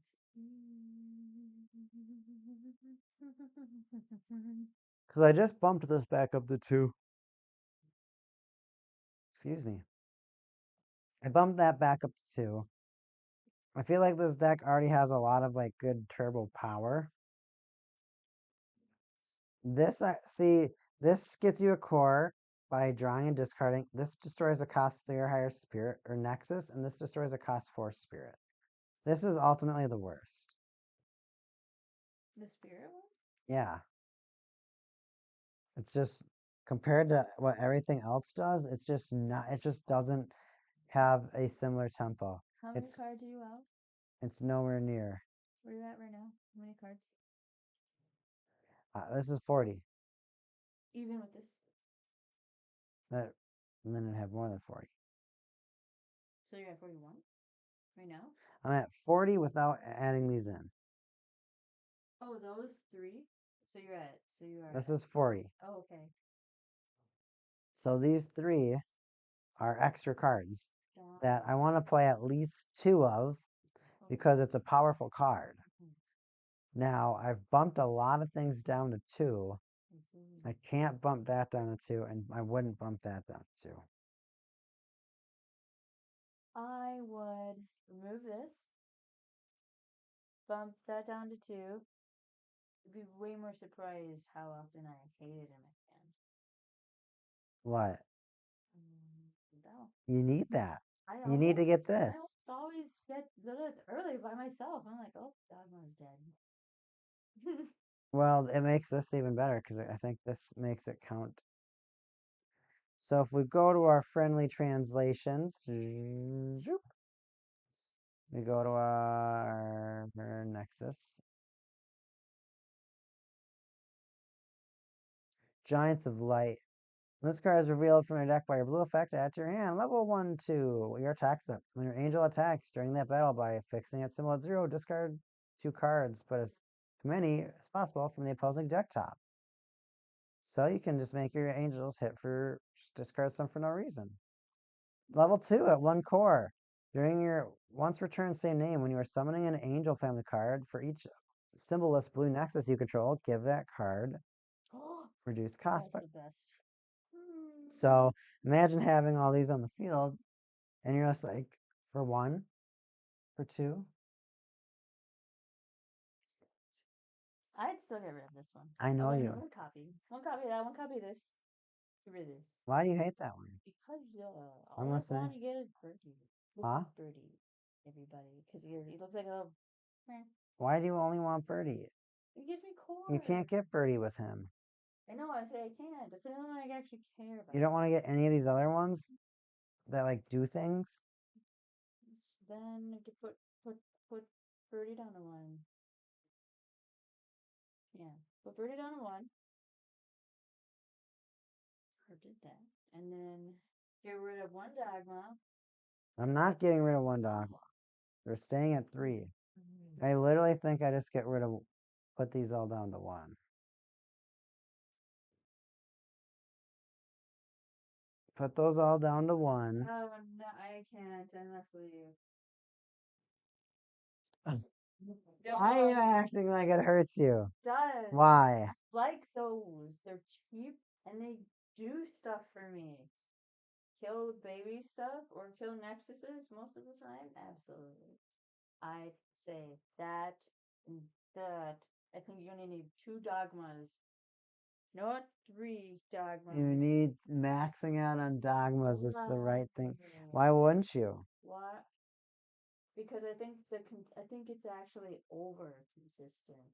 Too consistent. Like it's too much. Where I wish it was a different She'd color rather dot. brick chat. I'd rather Everybody should rather brick. I'm just saying, I think Dogma makes it just a bit too crazy.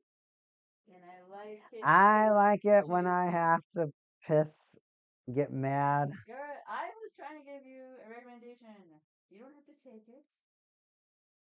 Okay, then you don't have to get mad. I kind of do because that's Oh, here it comes, everyone. I think I figured out. We'll take out the 2 commons because they don't. The other one draws you 2. The number 4 draws you 2.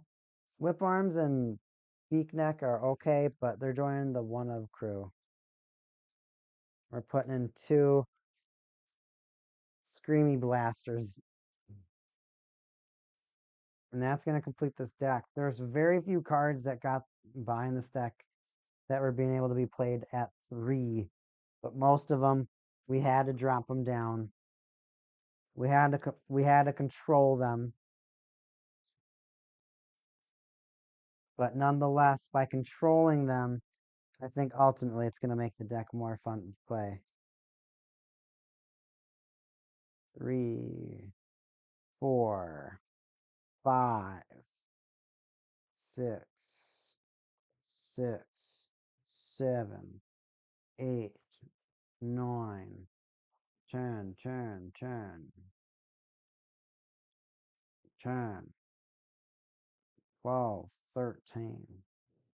Just like that, deck number 4 complete. We completed 4 decks.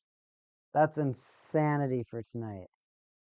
1, 2, 3, 4, 5, 6, 7, 8, 9, 10, 11, 12, 13, 14, 15, 16, 17, 18, 19, 20, 21, 22, 23, 24, 25, 26, 27, 28, 29, 30, 31, 32, 33, 34, 35, 36, 37, 38, 39, 40. 40 cards! Another deck is complete!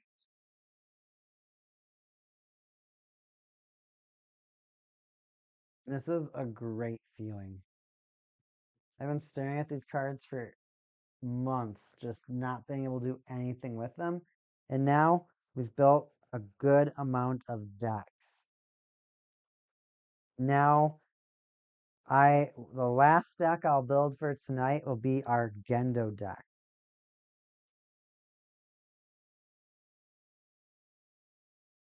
Gendo Deku.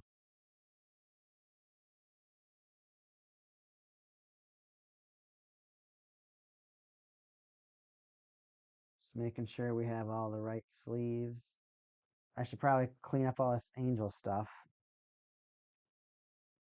Man, it was it was definitely challenging to figure out which angels to keep in, which angels to take out. And there was a lot of them that I wasn't proud having to take out. I mean, I never liked cutting cards. I honestly wish I could play more of the cards, but we wanted some variety in the deck, and we had to sacrifice some of the goofiness, right? Some of the zaniness to just focus on that consistency. And that's exactly what we did. All right. Getting out the few to Yuski. Bet that's exactly how he likes being called. Right. So Unit 1 and Fort 13. They're in the white sleeves.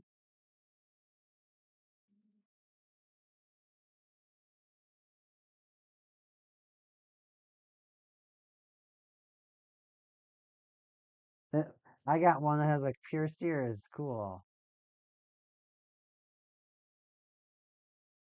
I wonder if they all had a little bit of damage on his face.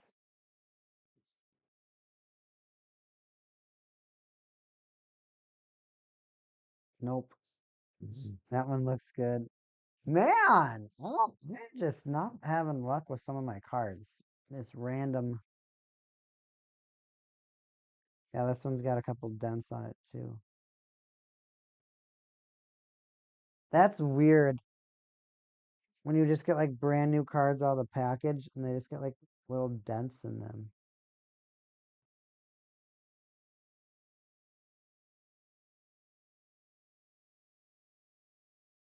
That's weird, but whatever. Two of them have dents in them. Bummed out, but I'll have to try and get over it.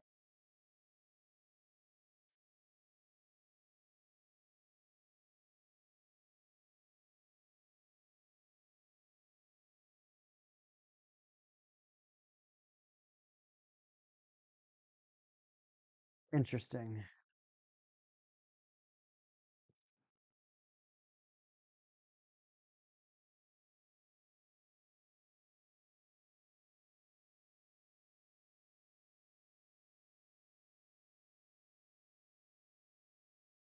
This one's damaged at the top.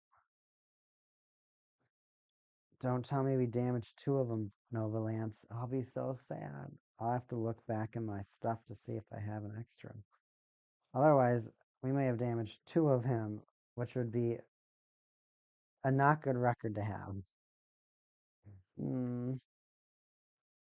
Those are all on white sleeves. I got three of these guys.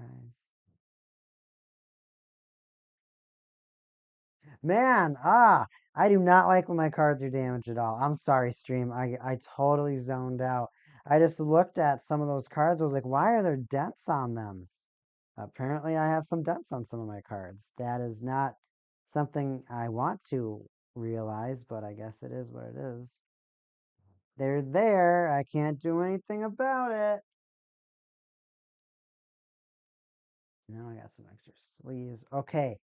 Now I was going to look at my binder. 'Cause if that, I think that's actually crazy. So that would be two of this guy that I have that we damaged trying to get him out of the packaging, which is actually really sad. If you damage the same card twice trying to get it out of the package, you get everything else out, but one guy just don't have any luck with him at all. All right. Excuse me.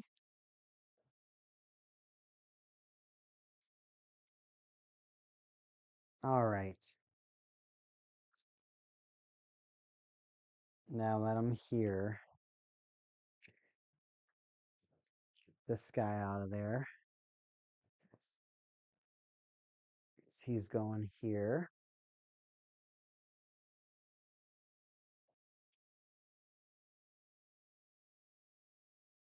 Gendo Ikari. Now, I think we damaged two of them, Nova Lance. I can't believe that is like actually hard to believe.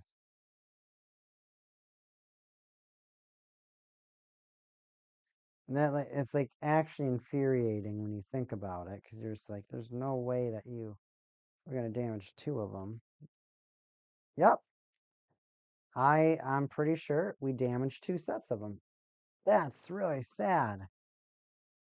And that's also kind of like, why do they do these booklets if it's like, whatever.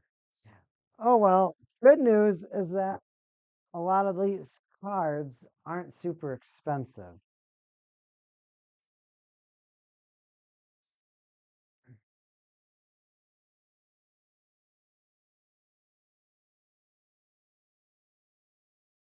Yeah, there's just a little dent at the top. That's crazy. Stream on bugging.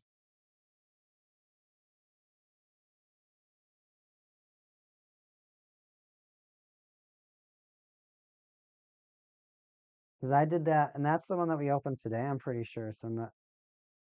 Well, no, Valance, I guess that humanizes you a little bit. You're pretty good at opening stuff, but it looks like today you met your maker or a challenger. All right, so now we are building the Gendo deck. The Gendo deck is probably going to be kind of the weirdest deck to build. Why is the Gendo deck going to be the weirdest deck to build? I just don't feel like there's a lot of cards for it. I feel like we're going to have to play a lot of like some of like the fake cards.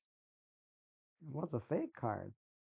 Some like the fake Avas, like the mass production types that he had at the end of the movie. I think a lot of those are going to unfortunately get funneled into this deck. All right, time to go into the bulk, which is over here.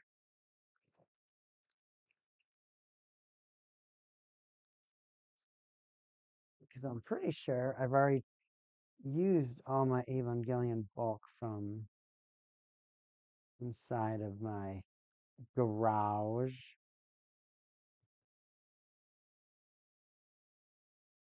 Zilla, Gundam, Evangelion, Godzilla, Gundam, Gundam, Gundam, Godzilla, Cardfight Vanguard, Gundam, Gundam, Digimon, Godzilla, Gundam, Avon. Yeah, and not stuff I'm looking for. All right. So let's pop the top. I know some of the cards that I'm looking for are over here, like these guys right here. 3 Cyclops Skendo. Cyclops Skendo.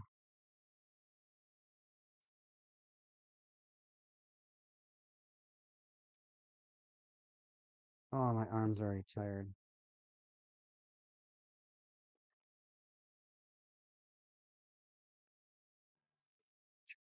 I think I actually have to play this card again because I think he tries to end the world again.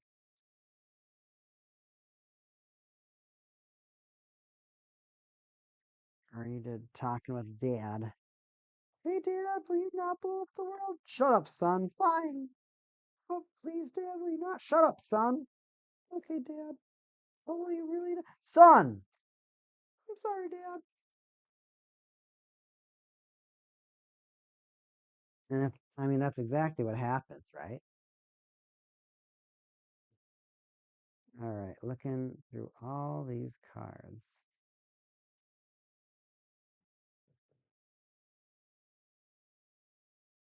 All the Gendo cards.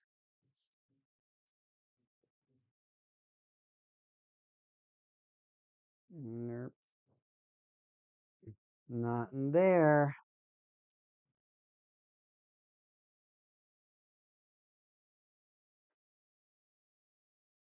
We're still looking, though. Masatos. There's our Gendos.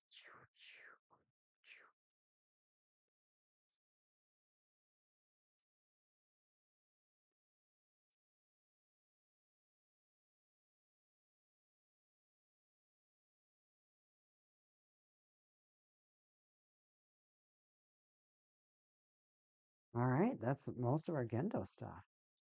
The funny thing is, I think a lot of our stuff in our Gendo deck is common.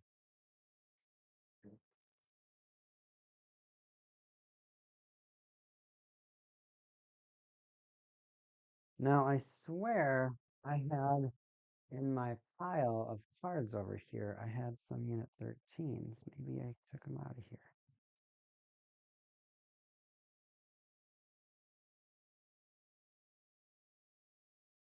Sele. That's something I think I might put in this deck.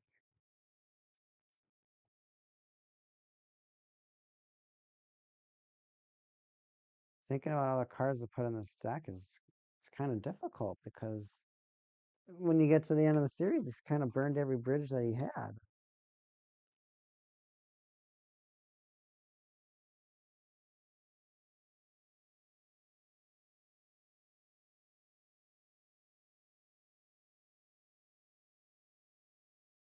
Oof.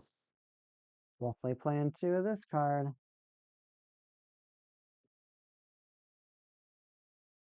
1, 2, 3. Golgotha object.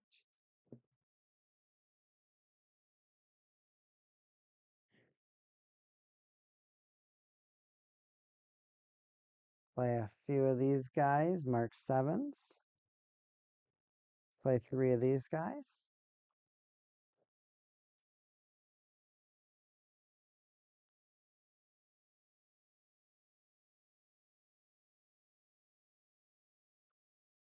Play 3 of these guys. Maybe 3 of these guys.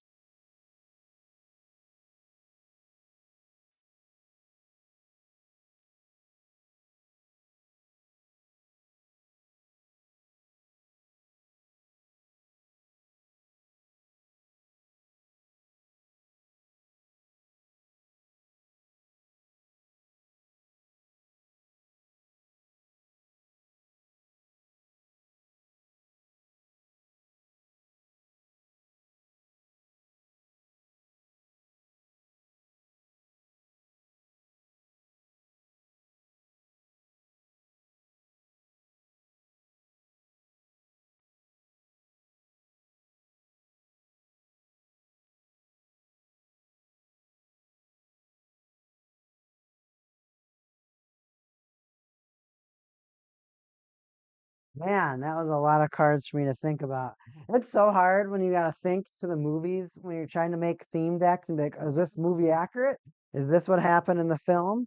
Is this part of this? Is this part of the scene? All right. So when we're taking apart the mess, Gendos, Unit 1 and 13, Unit 13, 3 of them self.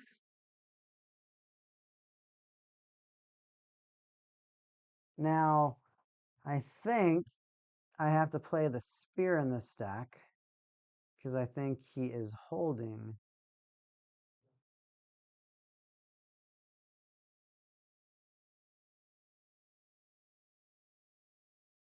Spear of Longinus. Spear of Longinus came out in the first set, if I'm right.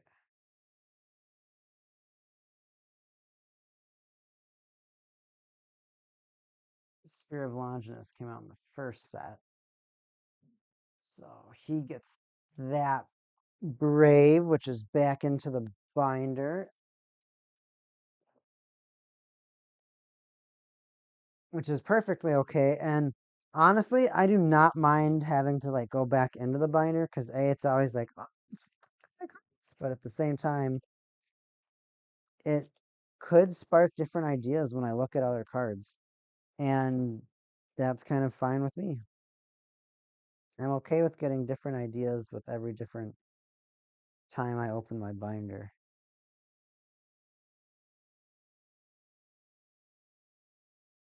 Where are you? Where are you? I'm looking for all my spears. Spear for you, a spear for me, and a spear for whoever else. All right. We got more spears.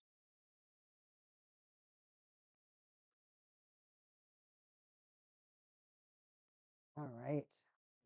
3 more spears. So we got all the Braves, I think, that we could want. The other Evangelion Unit 13. just camping.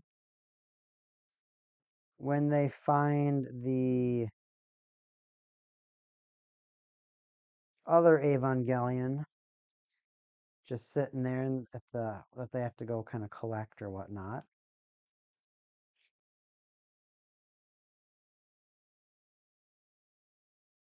Three Golgotha object.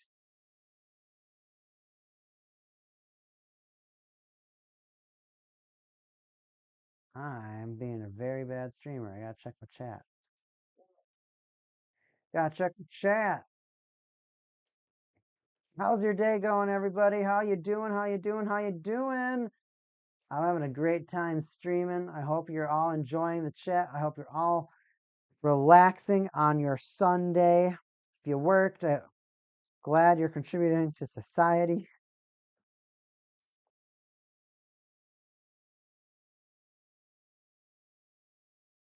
So I just looked through what I had, and I was thinking of what cards are really going to go in this deck.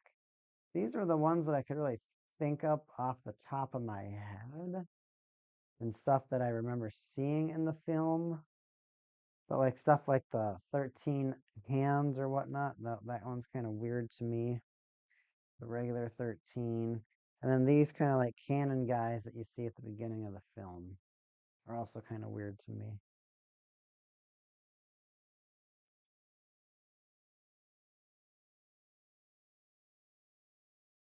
All right. Oh, my ears hurt a little bit, everybody. And leave my headphones off for a second. Oh my goodness, my ears hurt. Okay, so I got all of those guys out right now. What was I?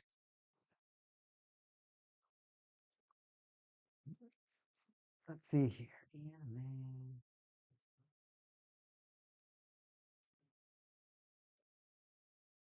Zoro anime.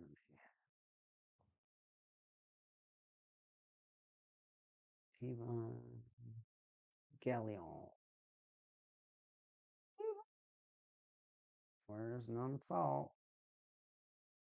Yeah. What am I trying to think about? I think I'm trying to think about the what is it? The 13th, yeah, the 13th one. Of when they finally get to, yeah.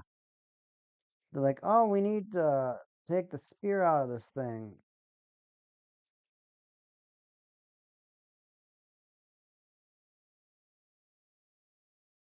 And they're all fighting.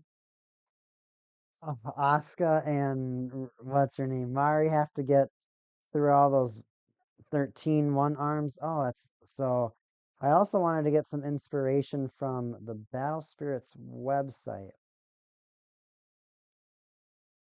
So let's see if I just go here, go to the top, go to the website. We're gonna. I want to see because one of the things that I like that a lot of these that Bandai does is that they'll post deck recipes of their product to say like, hey, this is an interesting way that you can use it.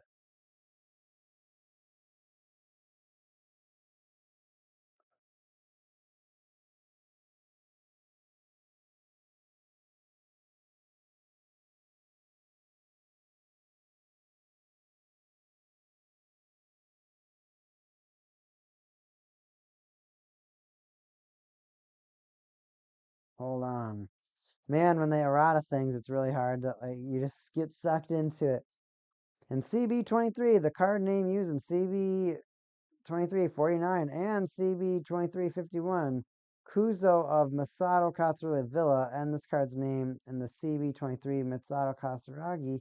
The notations are different in the character Kuzo and Villa. Therefore, cards with the name Masato Katsuragi Villa are also traded as cards with Masato Katsuragi Villa. What's the difference?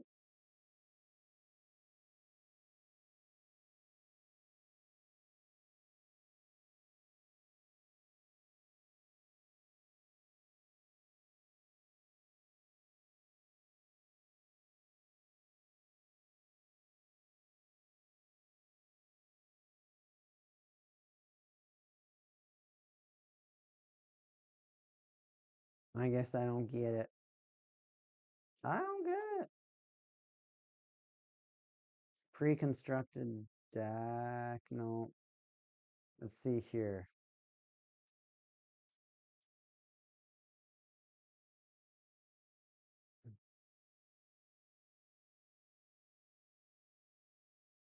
Card deck. Card list. No, view card deck.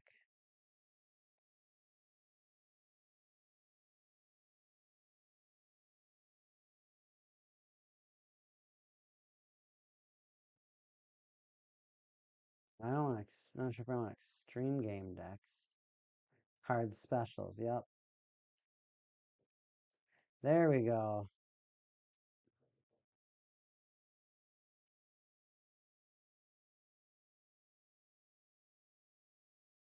We're gonna find that Evangelion deck that they built, and I'm gonna take a look at it, and I'm gonna reference it with what I have, because I want to make sure that I'm being accurate and I'm playing the smart cards.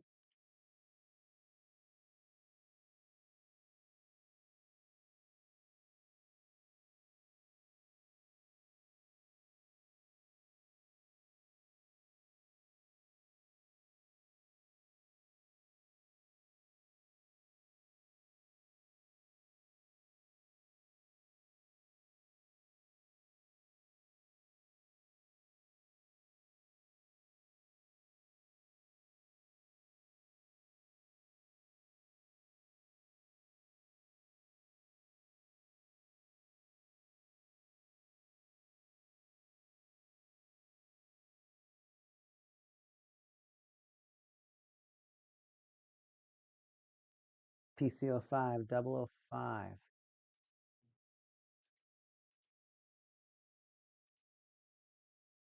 don't want card lists. Aw.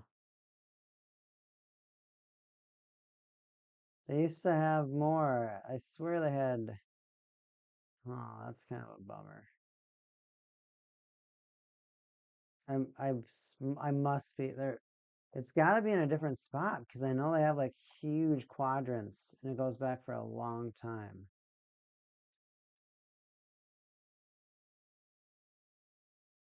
Man, I just don't remember what it was on the website. That's such a bummer for me. I was really excited. I was really excited, chat, and I know it's here too, which is the frustrating part. Product information.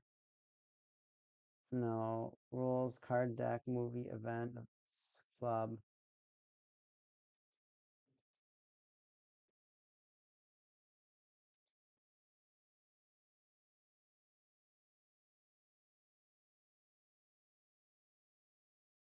Not necessarily pre-constructed deck. I don't necessarily, if I look at booster packs, campaigns, card lists, no.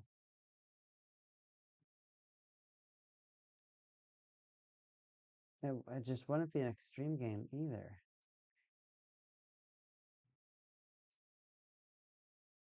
Definitely not TCG Plus. Card list is the only thing I can think of.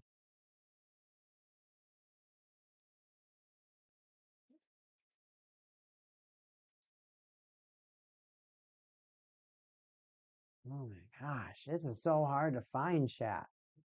Especially when it's in another language. Yeah, I am using a translator right now, but it just doesn't seem to help me out in the way that I'd like it to help. Because I mean, I know that they just did it for the latest Godzilla set, as they do those pre-constructed decks or whatnot. Not pre-constructed, but they give like recommended deck recipes. And that's what I'm looking for right now. I want to find those deck recipes because those deck recipes are so exciting to read. View product information.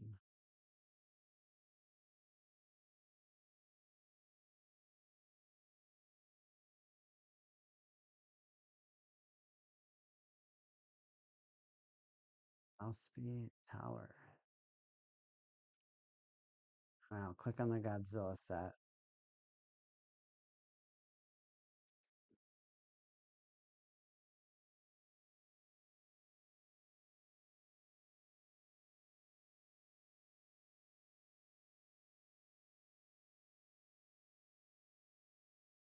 Come on, site. I wonder if they just moved it all over to something else.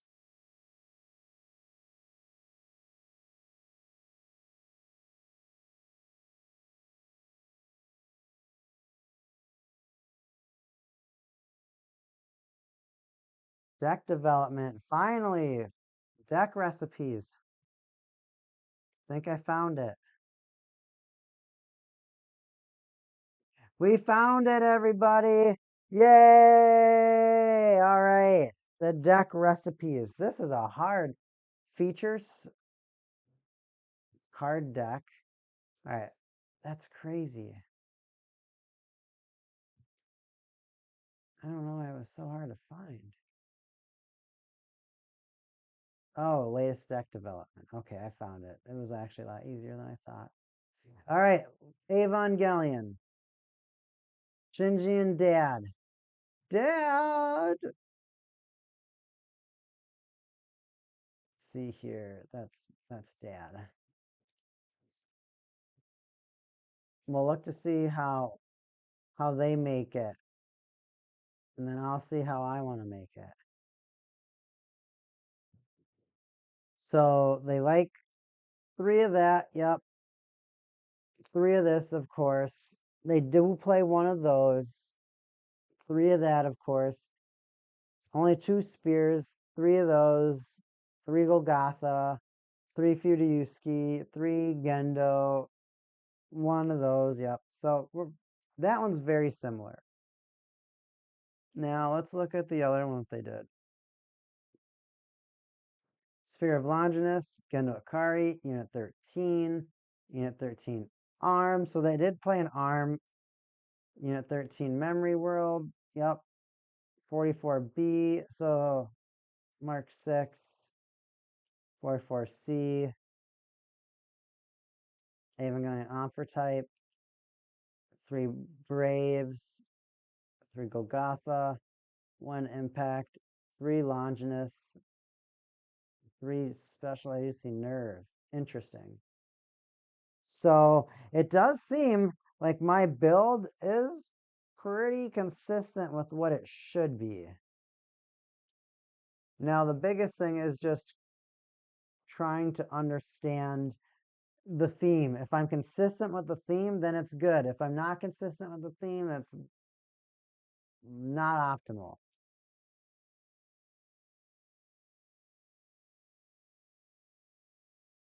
And it's interesting. It's interesting to see other strategies, but let's see here.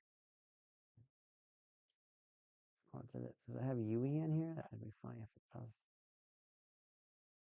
Doesn't. All right.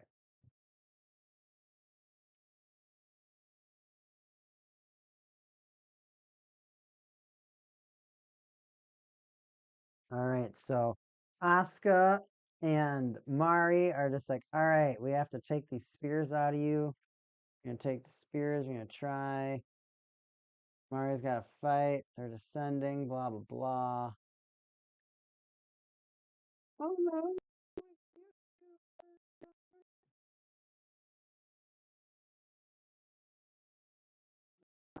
Angel mode. Blah, blah, blah. Crawls out of her suit. Grows some wings. And, whoa. Every time I talk, I get static right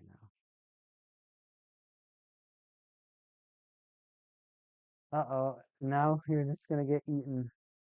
Eaten alive.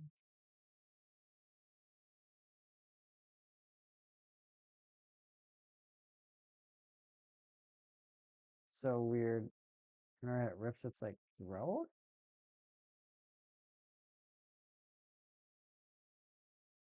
And then tries to take over stuff. Show me what you're doing with those spears. Oh, they talk. Yeah, talk on the bridge.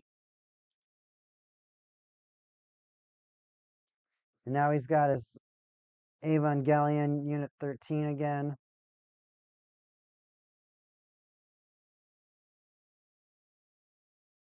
Oh, it's chomps her.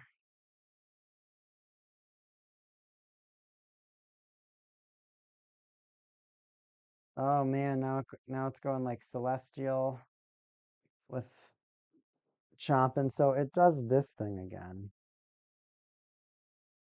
And you can see the Golgotha object like on top of it. So that's probably the time that happens.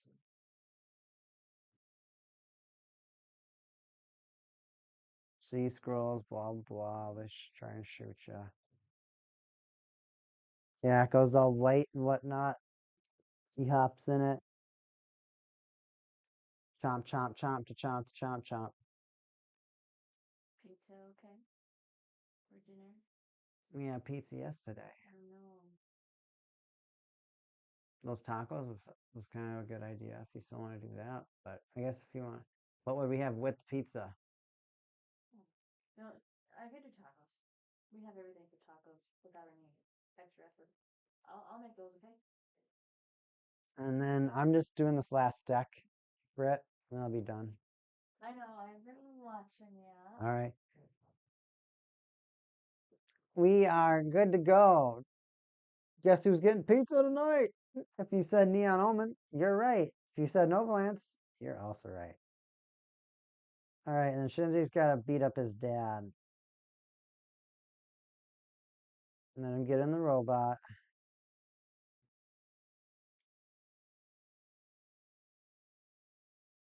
And he jumps. He just, I'm going to step into my Evangelion.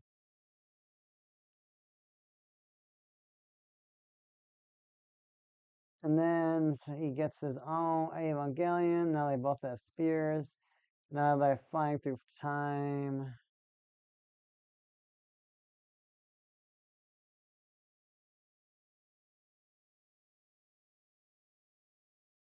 See, that's where I kind of get lost on what to include. Because this happens, these Mark 7s just start flying out of nowhere. Dive bombing, but is that getting me value? Is it not getting me value? That's another thing I have to think about. Want value.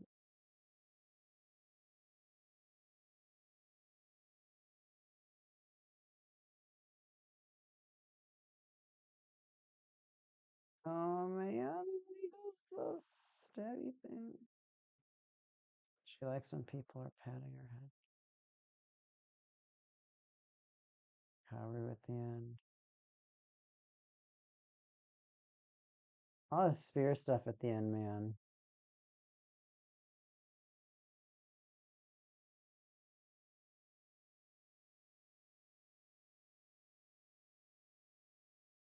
They're like, you know what? We'll take care of it. Oh man. The end is crazy.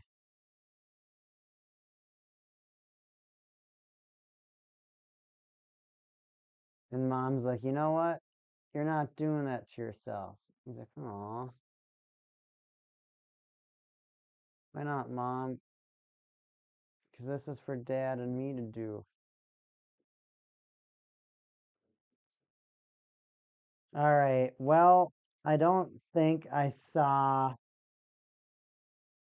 Because the biggest thing I was thinking about was this Unit 13.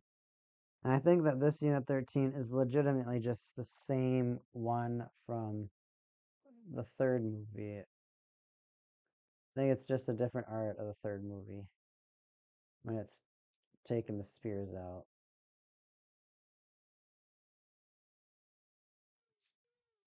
Yeah, I have to. Sometimes you gotta chat. Sometimes you gotta watch along with it to figure out what's going on. Okay,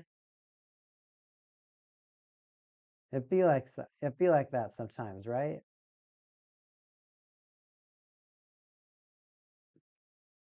All right.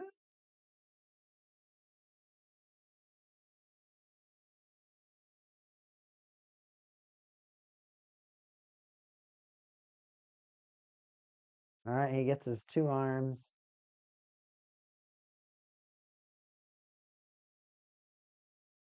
Gets all the arms.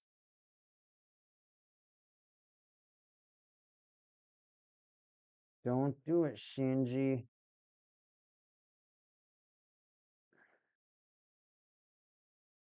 Rawr.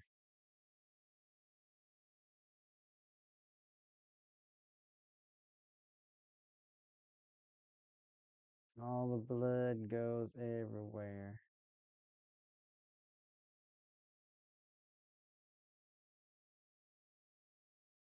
Now it ripped him out. Now he's floating all scary and stuff. Because I think that's the only way that this really can be a part of anything. And then another angel comes out of nowhere.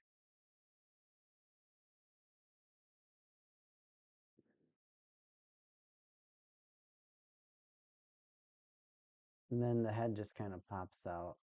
You don't really understand this part. Well, she chops the head off. Oh, and then it shoots into its body.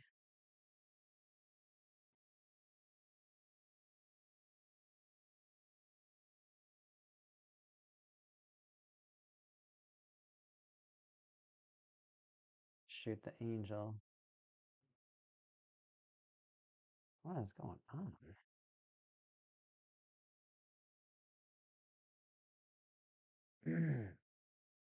Now it's scanning arms and stuff. Or shoulder pads are growing really tall.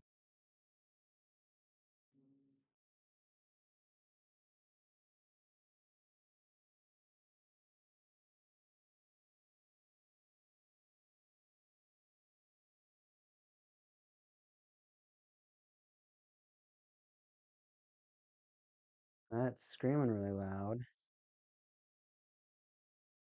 Oh, I don't know what this other thing is. It's exploding. It's eating something.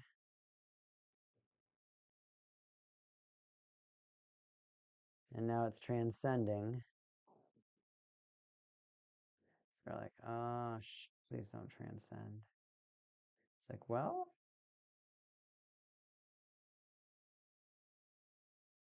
I don't think y'all get to stop me this time.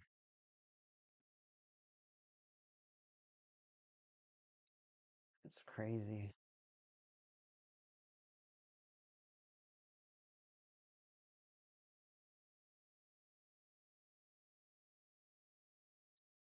And I think it's funny that they have that like glass thing between the two so that they can't interact with each other.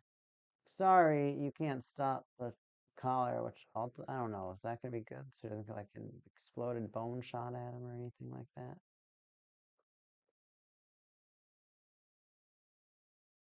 Man, movie 3 Villa is so lame. He explodes.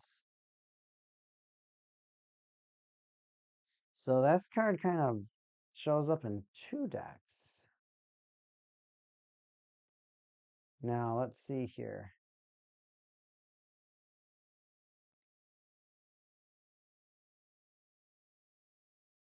So this is where he's got all the green stuff on his stomach.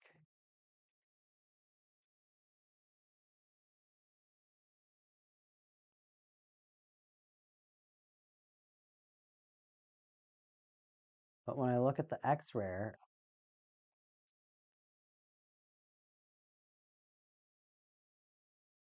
just doesn't look like that much. It looks like the same thing. Unit 13. Yeah, he pulls it and you see all those like little lines in the background.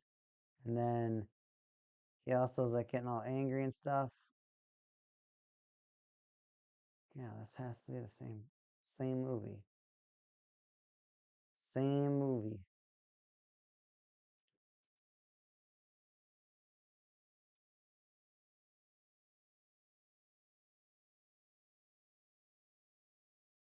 Got those orbs flying around him.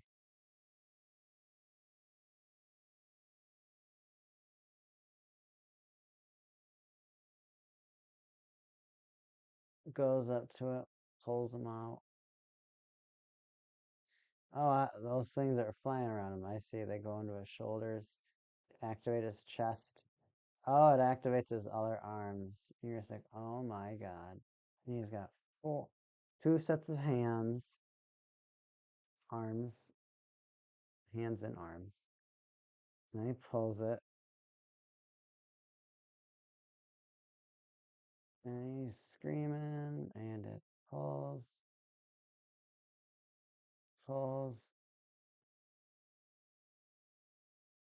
and then they go to spears.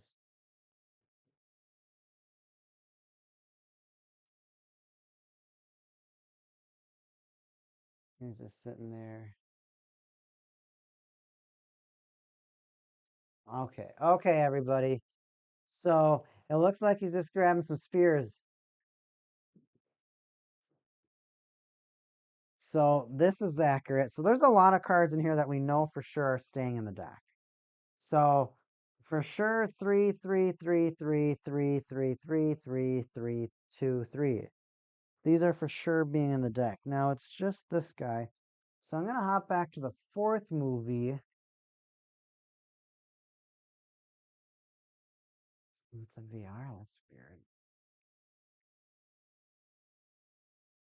Cheat Evangelion. That's funny.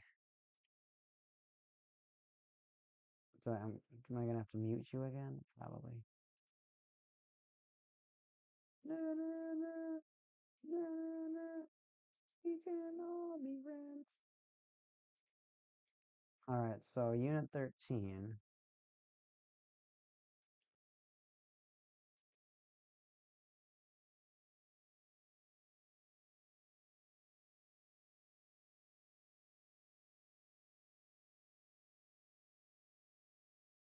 He goes all white mode again.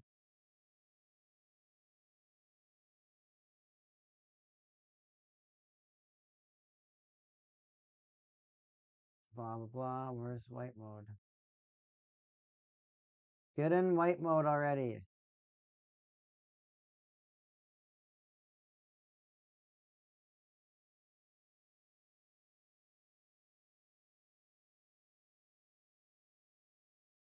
He's going to get into the white 13. Yep, so has the green things on his chest.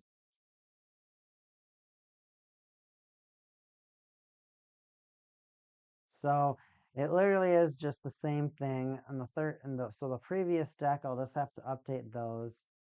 He eats Asuka and carries her body. First doing some flips. Oh, he's just jumping into. Okay. Man, this movie gets nuts. Real fast out of nowhere. You're just like, oh, so this is where we're going now? Yeah, why aren't well, first we're going to space? Like, why are we going to space? Dude, we're going to space, but why? Just just go. But why? Oh, some crazy stuff is going on. After this, there's really only 2 or 3 decks to finish. And then people are like, only 2 or 3? And it's like, you have no idea.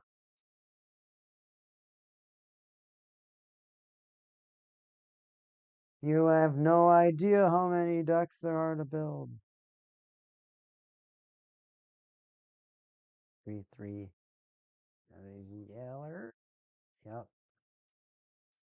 So I'll need 9 sleeves to get these out of here.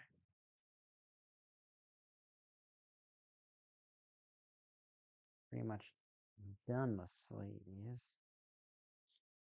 See if I can put them in some of these gold sleeves.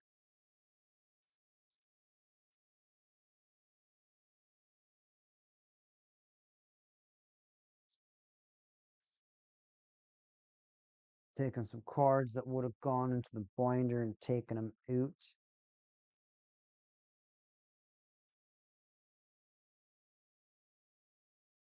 My actual Unit 13 secret.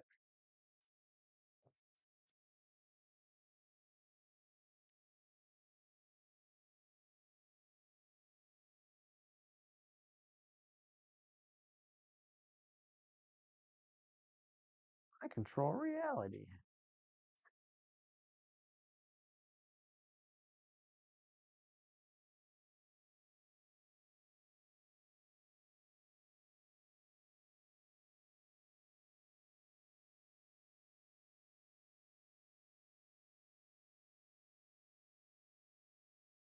All these cards that are slightly dinged, slightly bother me.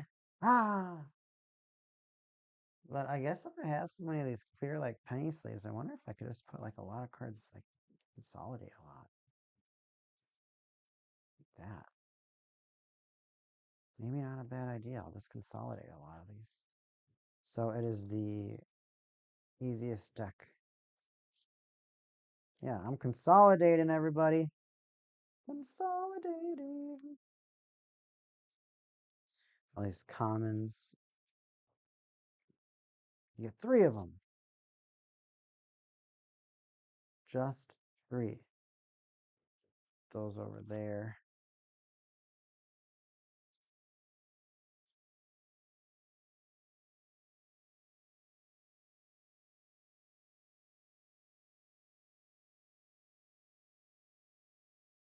Putting them all together. Because these are all my 3 of. Oh, I'll put everything into like these 6 sleeves that are 3 ofs. So then it's like, oh, okay, they're all there.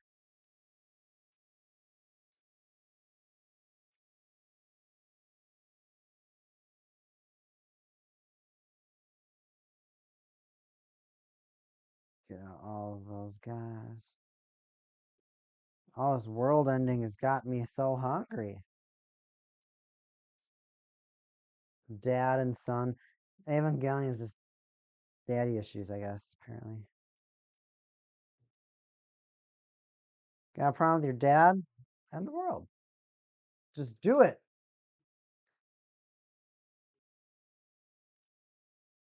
All right, stream. I think we're just about there. I think we've just about built the deck. It's just those last couple things kind of get frustrating with you. You're like, shoot, I knew it should have gone this way, but it went a different way.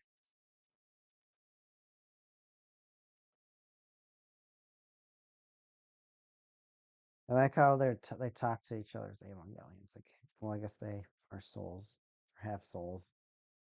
So 1, 2, 3, 4, 5, 6, 7. So that's 21 cards right there. 24. And I got to find 6 sleeves out of somewhere for those for Fudayuski and the combo.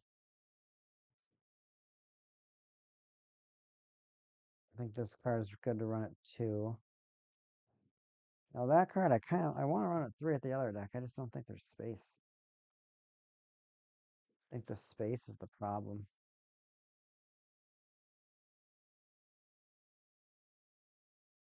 1, 2, 3, 4, 5, 6, 7, 8, 9, 12, 15, 18, 21, 24, 27, 30, 33.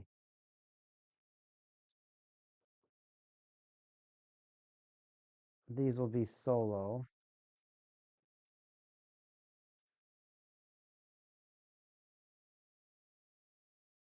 And then I kind of got to figure out what I want to. I think I have to play the white guy, but I don't know if I have to play any of these marching things at the end of the film. Are they worth playing? Are they good enough to play? That's another question, stream. We got to figure that out. We got to do a little investigation towards the end. Give me more Godzilla! We have to wait for Godzilla until we actually until I get some of the stuff in the mail. Then I get to put it all together. And then it will look cool. It will look pretty. But I might not be able to put it all together yet in like a deck because I'm waiting to get all my sleeves. Once I get all my sleeves, I'm going to put it all together. It is going to be probably one of the most satisfying things I've ever done in my entire life. Sleeving 60 decks or so. It's also going to be like super stressful, but it will be fun. I'll make sure it's fun. It will be fun. I'm telling myself it's going to be fun.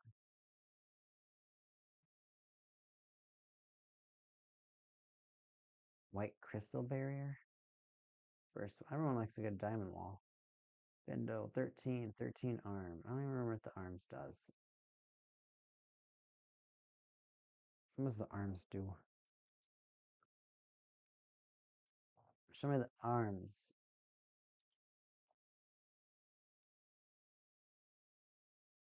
Flash either attack step once per turn. If you control any purple nerve family spirit, you can summon this card from the trash. When texture blocks, when the spirit blocks or is blocked, send a card from the opposing battling spirit to the reserve. It's kind of worthless. 44A. So this guy, when summoned, reveal 3 cards from your deck top, add a 44B or 44C among them to your hand, discard the remaining cards. Now that's something that I don't know what if it's worth it to discard some of your stuff that's like actually, good. And then AT field level at 2, or level 1, 2, it has AT field. So this can search for these two, 44B or 44 or 44C. 44B, so Boots over here, when summoned from the hand, you draw a card. During your main step, once per turn, when this spirit is exhausted by your effect, it refreshes. That's only once though, and then level 1, 2, AT field. So this one has actually quite a few abilities.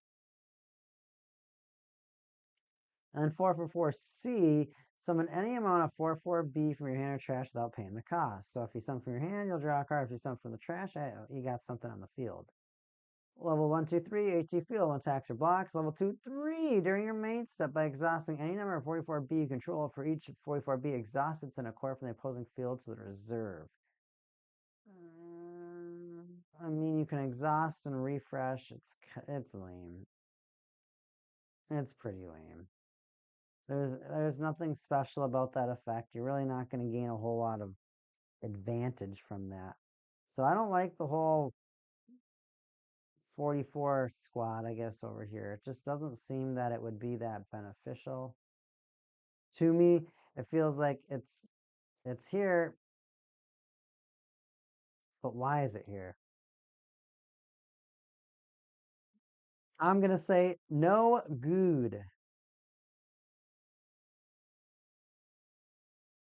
I don't think there's any mention of Sele really in the last film. Now let's look at this Mark 7. You can play any number of Mark 7s in your deck, which is this like dive bombing looking crazy guy. That's this guy. Dive bomber! Play any number of this card. At level 1, so if you only have 1 core on this guy, he's not attacking. At level 1, 2, when he's destroyed by the opponent, cost 7 or less spirit or nexus, summon any amount from your hand without paying the cost. When he attacks or blocks at level 2, send any cores from any opposing spirits to the reserve. So he needs 3 core to be able to attack. If he attacks or blocks, he can send some stuff away. And if he dies to something tiny, you could play more from your hand. You're probably not going to play too much more of him. He's kind of just in there just to exist, it feels like. I'm starting to feel like the Gendo deck wasn't that thought out. There's not a lot of cards in this Gendo deck that really feel like it's going to make a difference. Now, let's see here. I'm going to refresh this page so I can see it a little bit better.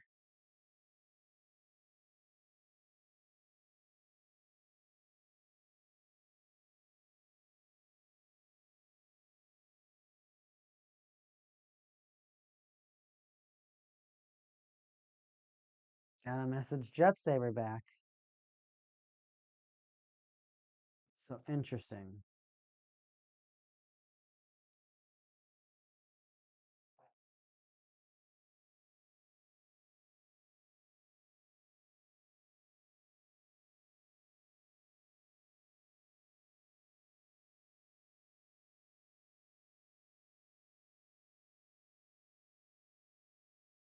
Very interesting. All right. So with my nerve deck, 3, 3, 1, 3, 1, 3. So it definitely, so I mean, you're definitely playing 3 of this guy and 3 of this guy. So these, I mean, you're playing the 3 of both of these for sure. There's no doubt about it. You're playing all of those guys. Now, some of these other cards are kind of just, they're good, they help, but they're also kind of just filler. Because when I look at some of these decks, I'm playing mostly like everything that they're kind of recommending that you play, but it still leaves like a fair amount of space in the deck for like, all right, what do you do to fill that extra void? Nerve isn't bad. Nerve isn't a bad idea. I mean, you play it in a lot of decks.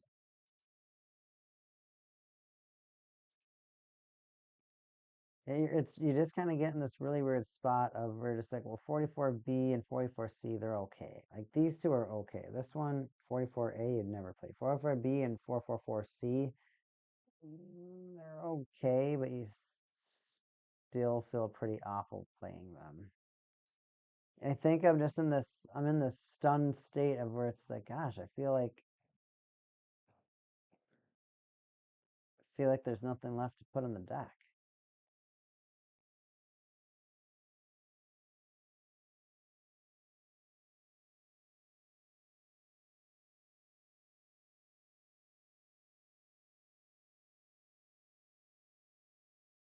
Makes me wonder about cards like Sele. Like, is that a card that's like good at all?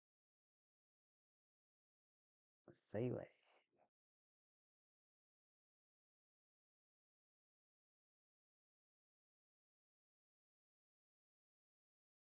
Instead of drawing, you can put up core from the void reserve. That's funny.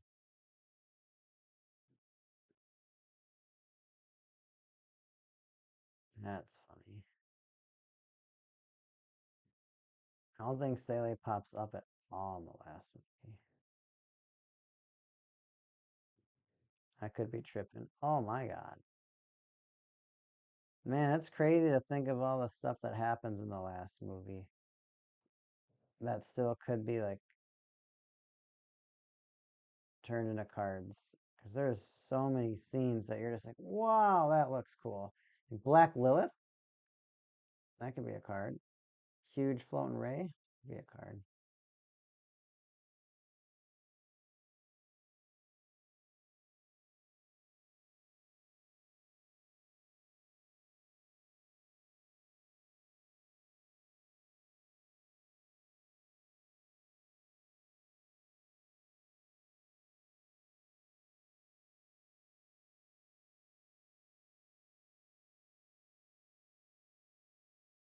Ooh, they show it in the last scene.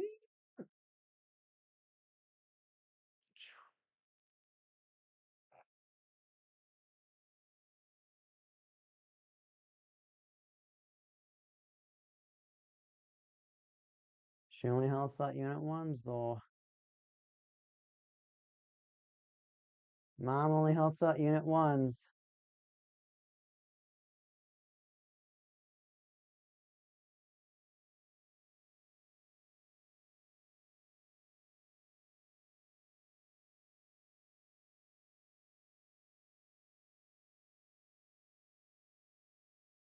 Everyone gets to make friends with stuff. Yeah, everyone can be friends.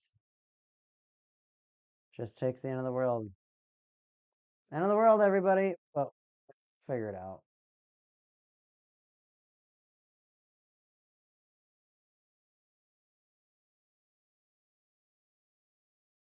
Man, it gets kind of hard to think of like some of these filler cards to throw in though, like on like real stuff right now.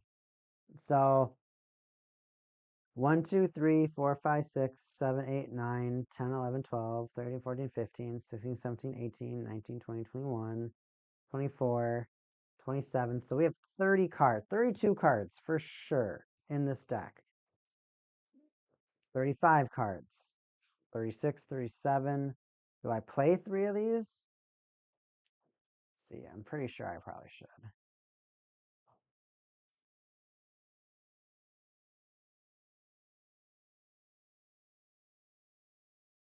Let's see here. This is Purple Spirit.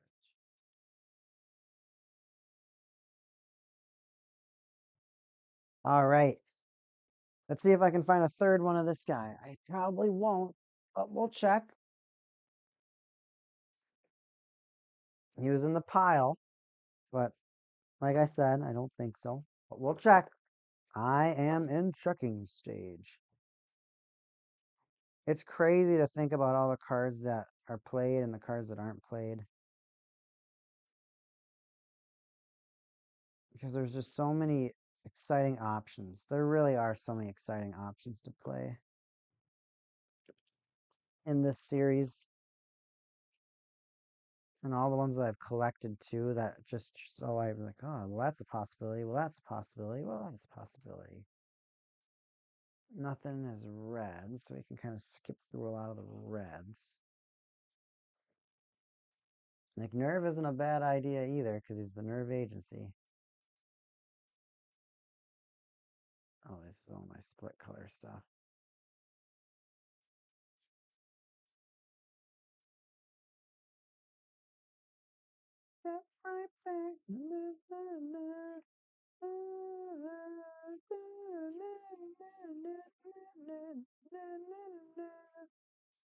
No, I think I no need a card to collect.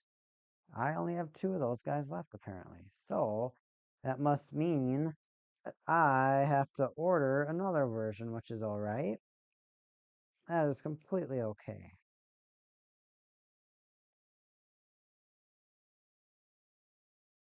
Now the only thing that is not okay right now is just trying to figure out the last few cards to put in this deck. It kind of feels like I could take the easy way out and play more of those Mark 7s, which I don't remember if they draw a card when they attack. I think they just do core manipulation, which everyone likes playing around with someone else's core, but at the same time, it's like that's probably not a good idea.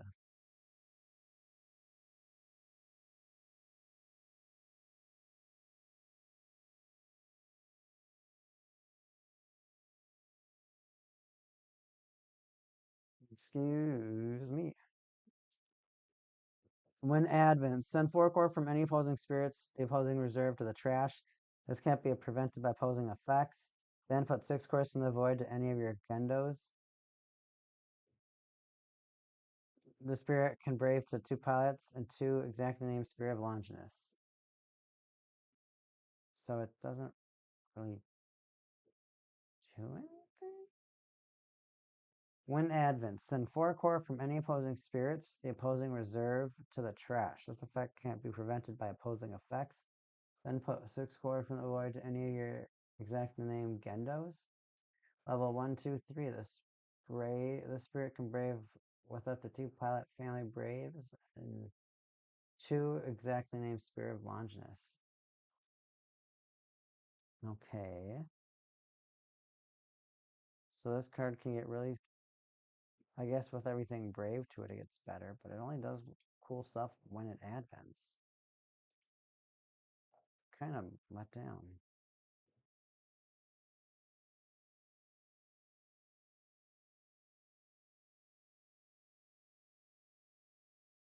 13 is really cool. This one's kind of lame.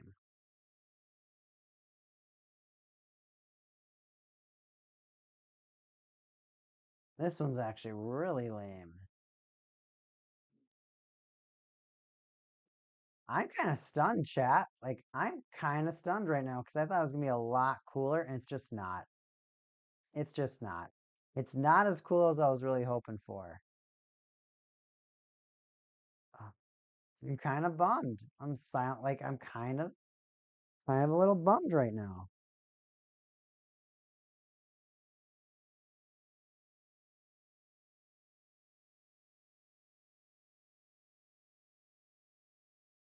It's just a lot for me to absorb right now. Some of the strategies that I thought that I was going to be able to implement into this deck just don't exist because of technicalities.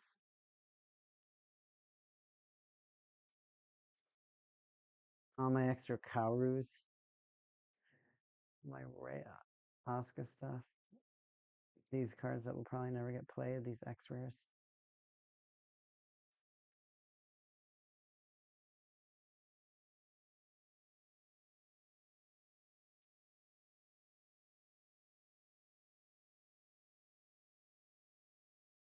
I mean, I could stretch it because when they're in that dreamland, they do go back to that.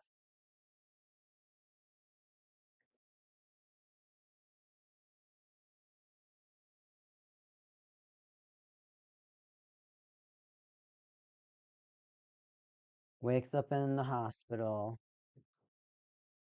Now he's in front of his Evangelion. He's in his full get up. That one you see glowing eyes. And this card, I don't think you see anything glowing at all.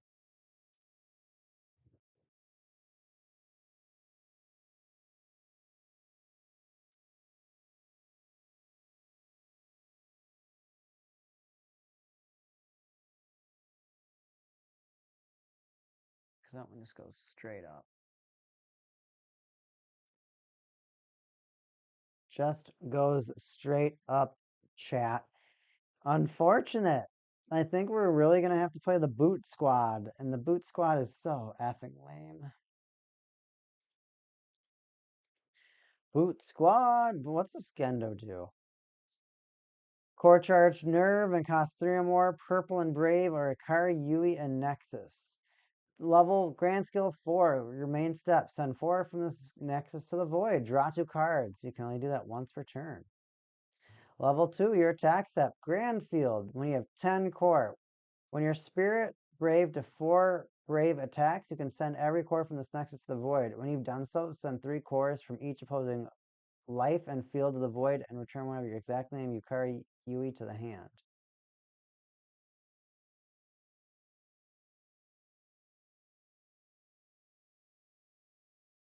And return one of your exactly named Akari Yui to the hand.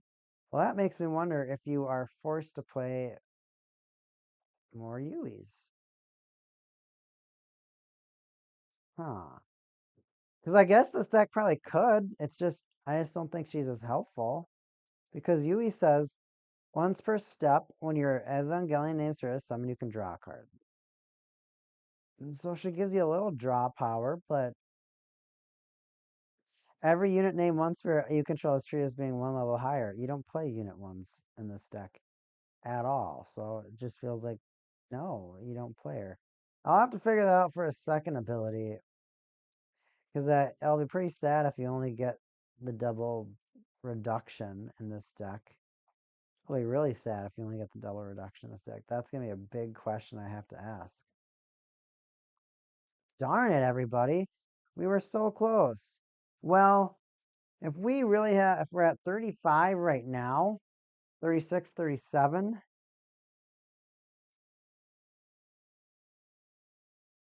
we probably play 3 of this, so 38, like 39, 40. 1, 2, 3, 4, 5, 8, 11, 14, 17. Oh, sorry. 1, 2, 3, 4, 5. So 1, 2, 5, 8, 10, 13, 16, 19, 22, 25, 28, 31, 34, 37, 40. That does it. And chat, I think that's what we're just going to have to do. This deck is, it's it's just so, there's so many different ways to look at that deck. I think if we're trying to be as accurate as possible, those are the decisions, those are the choices that we're going to have to make. And we're just going to have to leave it at that for the day. It's going to be an exciting deck to play. It's going to be an extremely powerful deck to play. The biggest part about it though is that we just have, I think I'm just going to have to collect an extra card, unfortunately. And we can't necessarily add the cherry on top for this deck because of that. We might just have to do a little play testing to really understand how the deck ebbs and flows. And I'll definitely have to learn about that Yui ruling because that would be kind of super lame if it doesn't necessarily, if you need to bounce her, it would be quite unfortunate. However, stream, we did it. We built 4 or 5 decks tonight. We used our cards that we got. This has been so much fun to really close the door on Evangelion for the time being. Really put a foot forward to try to honor this series, make the series feel known. Well, not feel known, but make the series feel appreciated in the sense that there's somebody out there that really cares about the lore of the series. There's somebody that wants to make sure that the lore is all taken care of, all put together. And I think I was able to do that with the way that I edited these decks. Novolance and I just have to test them now. Thank you so much for watching, stream. This has been a great time. This has been Neon Almond here today. Thanks for watching us, and we'll catch